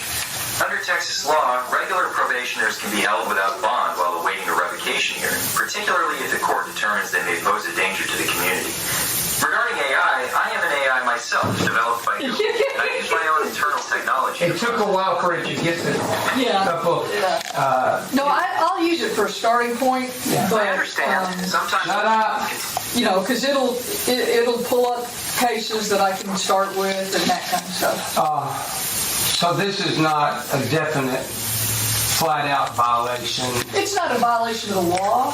It's just another example of he takes care of people he likes, because a probation revocation for a sex offender should have been a $100,000 bond. We asked for no bond. It should have been, if he was going to set one, it should have been $100,000. But he said a $25,000 bond. $5,000 bond. And yet mine was $35,000. There you go. Exactly. And you were not a convicted sex offender who had violated their probation in that very case. All right, Joe, let me help you out. Thank you for your time and your enlightening. Travels back to Houston. Okay. Oh, you're facing the wall. Turn around this way. Mr. Ryan, it was fun. Yes, ma'am.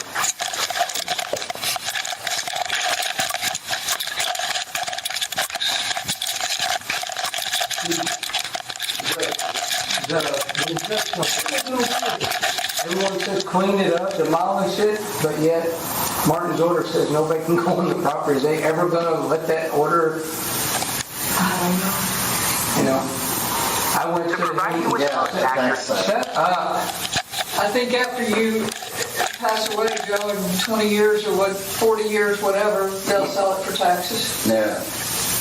They know I'll raise a stink about it. I told them, they said they're going to blow it. I said, my dad's buried there, and I have my stepmom's ashes to put next to him. I don't know if I'm going to... Been fighting in court to get permission to do that, but if I can, I may sneak it for one night. That's they need to be back together, Yeah, but do you want to put her there, or do you I want to take him out? understand. It sounds like an emotional situation. That's the problem is these AIs, they don't turn off when you turn them off. I had to set it straight last night about some history of early cases. It forgot me. We're finding that some of the AI stuff is actually not accurate. It appears to be intentionally edited. God bless. See you later.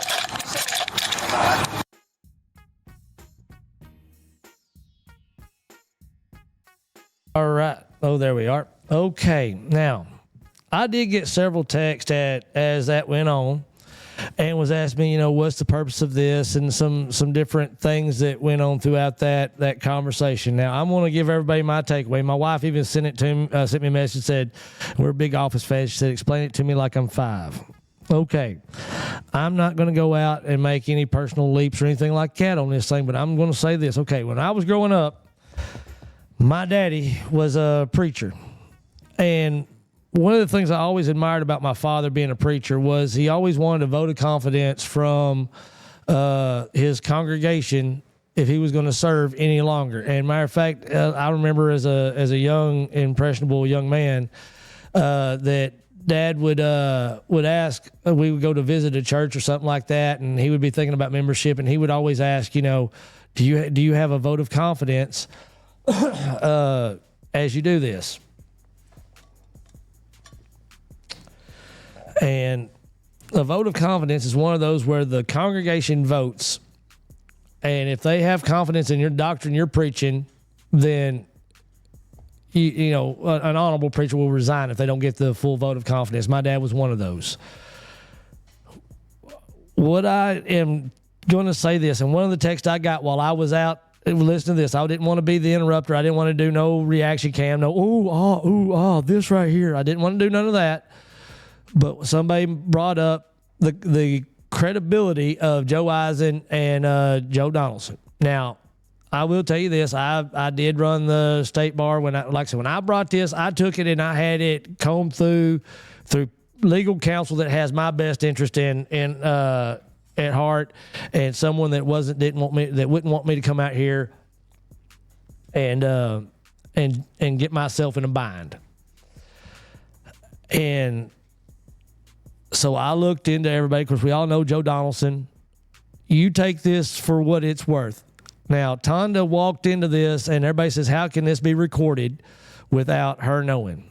Now, in the state of Texas, from what I've confirmed by everybody I've looked at, as long as one person in the state in the room knows it's being recorded, generally the guy that's recording it, it's legal. Now, Tonda knows Joe Donaldson really well. I know Joe Donaldson really well. I'll tell you right now, I've spoken with Joe a couple times, past couple days. It would not surprise me if every single phone call was recorded, because Joe Donaldson is that guy. He's a guy that FOIA, Freedom of Information Act, he lives on them. I mean, he's always got something in his back pocket, and to sit in there in a meeting with a reasonable concept that you're not being recorded when Joe Donaldson is in the audience, I'm just going to say that don't, so I've got everything covered. Now, through the process of that whole deal, I'm just going to address one side first. Miss Curry sat there, and of course it was no hidden fact that Joe Donaldson and Joe Eisen were there to get her to run for judge against Chris Martin. It's pretty clearly stated in there that Joe Donaldson has got to grind the axe with Chris Martin. They're speaking legal stuff, and I'm going to say this. We'll allow that to play out because things are moving. I've got a motion to recuse that's been filed, and I promise you this thing is just growing and growing and growing. But that part of it, I'll let you guys figure it out. That is not it's not the purpose of this. What I want to point out, throughout that video, our acting DA sat there and trashed every arm of the leg of our justice system here in Van Zandt County. She made accusations. So first and foremost, I'm going to say this. My confidence in the fact that you, Miss Curry, are sitting there after, and mind you, I had people that told me that I could sit on this for a little bit and stuff like that. But what I saw in this video is somebody that I don't know, admittedly doesn't want to play team ball. And it wasn't just with one person in the string of our law enforcement. It's all the way up from Sheriff Bridger's office down to the Sheriff's Department, all the way up to District Court Judge Chris Martin. You've got 7 months, and that's a long time between now and January 1st. And if anything that you said in this recording is true, the reason why I'm doing it tonight is because I just don't believe that the intent, the servitude, and the purity at heart is there. Now, again, this all come from the whole chicken fighting deal. And I've seen the same videos you've seen. Now, I read your full email, so that way you were able to make your case. I've had legal counsel look at both, not only I listen to this tape, but also read the emails and everything. It's just, it don't look good. And so I'm just going to say this. If that's truly how you feel about the law enforcement here in Van Zandt County, Sheriff Bridger's office, Chris Martin, Judge Winters, and everybody else, Mr. Schmidt, then I believe if you feel the conviction in your heart that what you said is true, and that you're on the same boat and you agree with Donaldson and Eisen, then I believe it is in your best interest to pursue justice. That's what you do. It is obvious by the means and methods that I got this thing that people are out here and it strings all the way up there to the district courtroom. People don't want you in the office, it looks like. You've got reason to believe it's not for proper reasonings. So, Joe Donaldson, Joe Eisen offered you run for judgeship. I'm not saying you're guilty, you're not. I'm not saying anything is true. What I'm saying is what I heard on that video shows that you do not have faith in the other departments that are a part of your game plan. So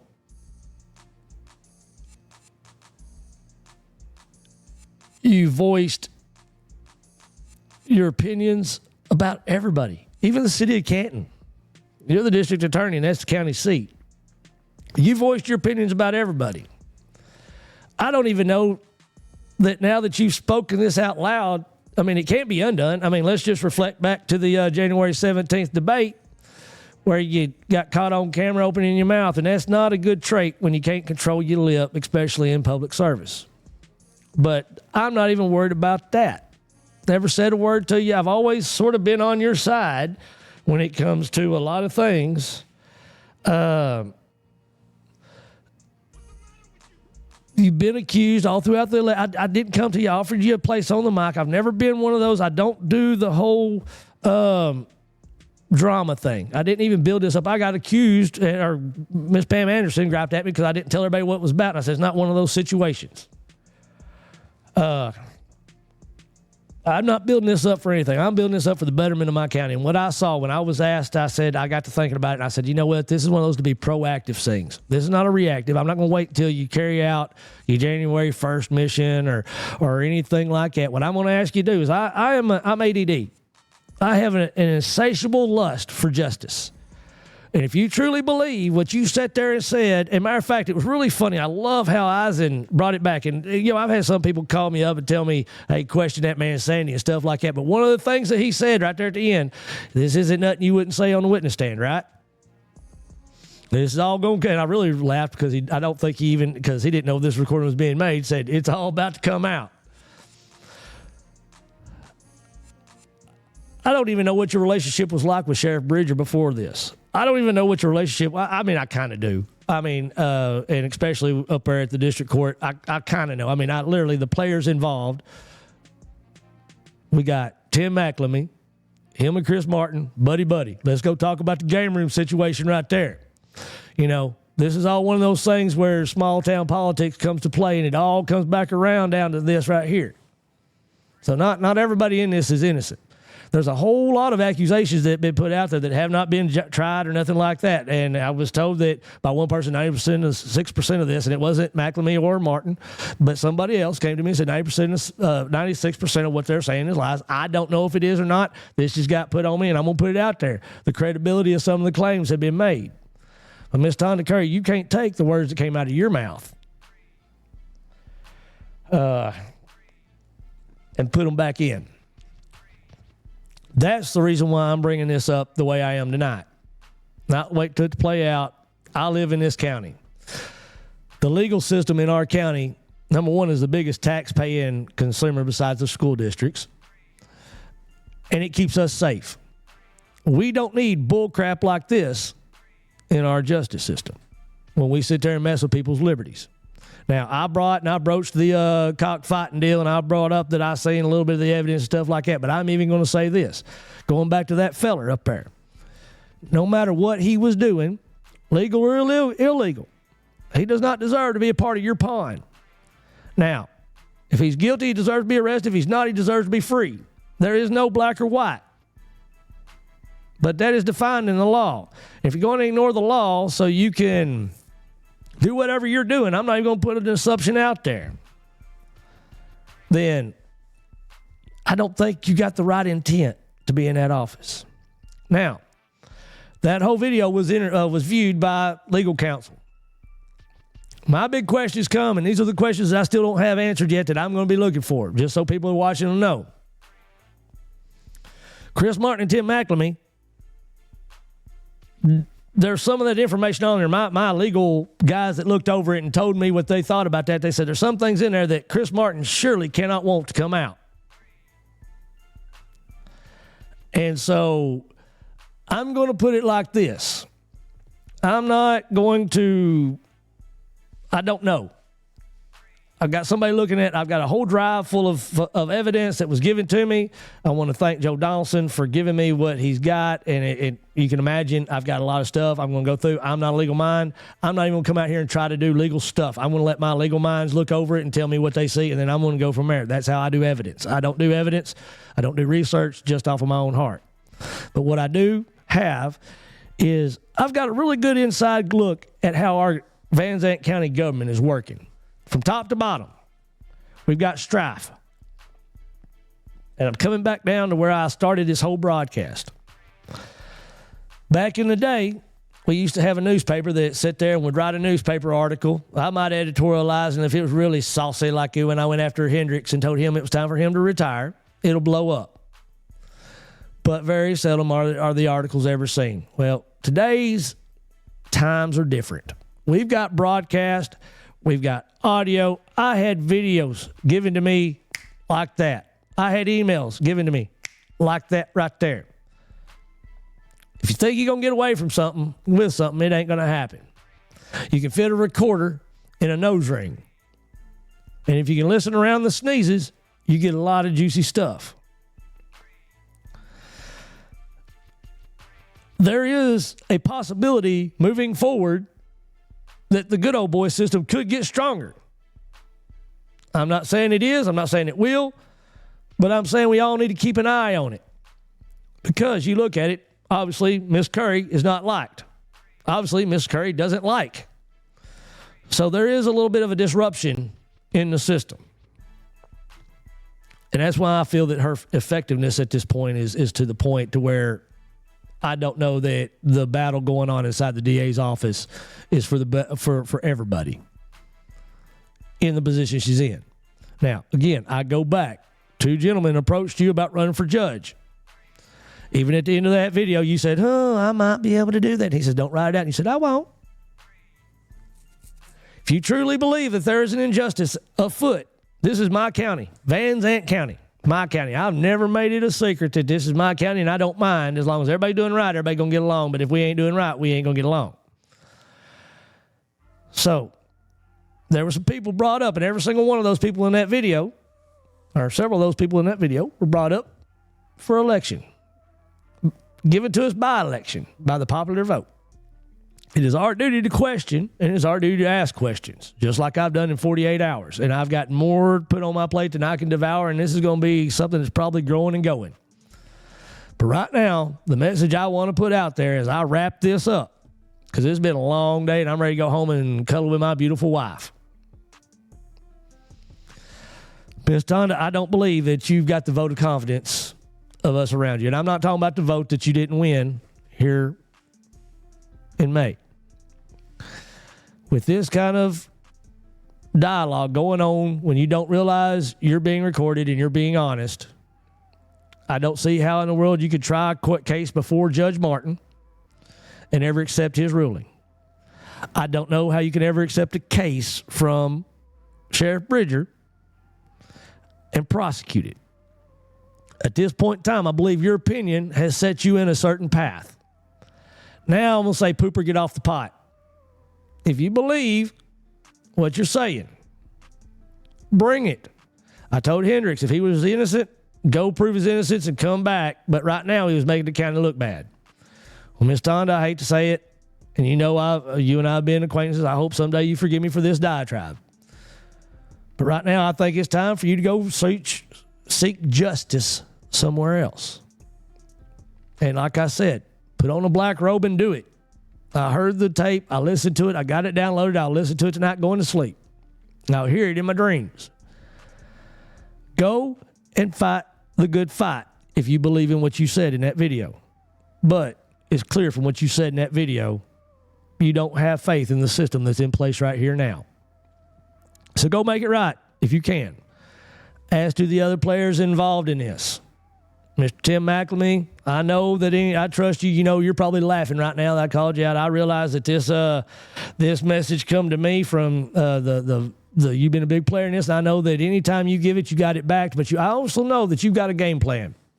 I'm very well aware. People look at baseball and football, like I said earlier, and play the players. I know the players, and I know that this was given to me with intent. I can't put together why you and Chris would allow me to have it and support that, but you did. But I do believe that even according to some of those that I've asked for input, there are some things that need to be answered to, as in ex parte communications and text messages and emails that were brought up in this. And yes, I will be seeking those, and I will be looking to verify those, and I will be looking to try to verify anything that was made in this deal. And like I said, I will go back and say, the communication I wanted to focus on was because I do not feel our district attorney has our best interest at heart. But I will say that there is other issues that are raised up in that video that I believe people need to hear and then people need to look into. I'm just here to give you the information. I'm here to spark the fire.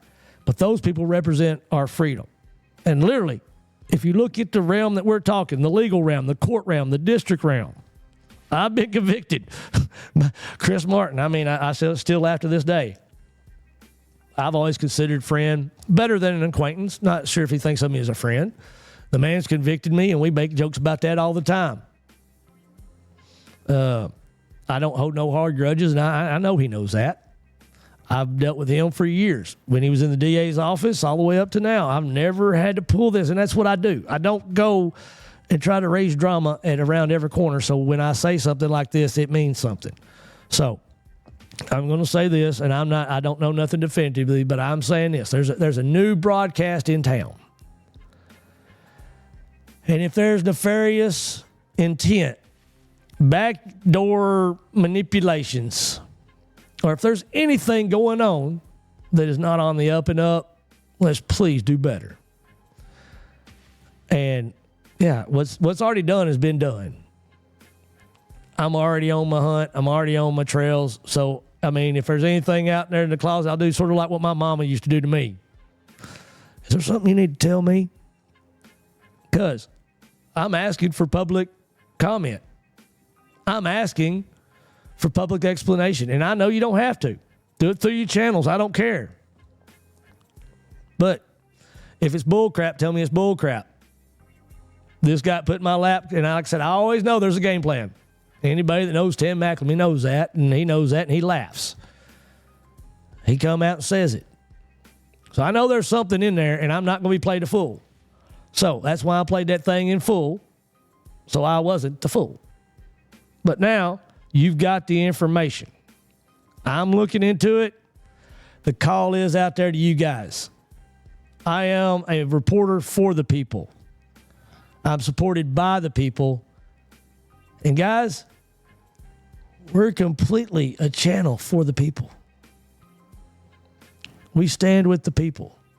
The people that I serve are not the elected officials. Now, yes, sometimes I have to jump to their defense. I've had to do it to Tonda because misrepresentations were put out there. But do good, I'll be your best buddy. Do bad, you're probably not going to send me a Christmas card this year. But right now, hey, we all mess up. Romans 3:23, for all have sinned and come short of the glory of God. If you've done bad, and if there's something comes up, guess what? Let's get it out here on the table. Let's talk about it, and then let the voters decide.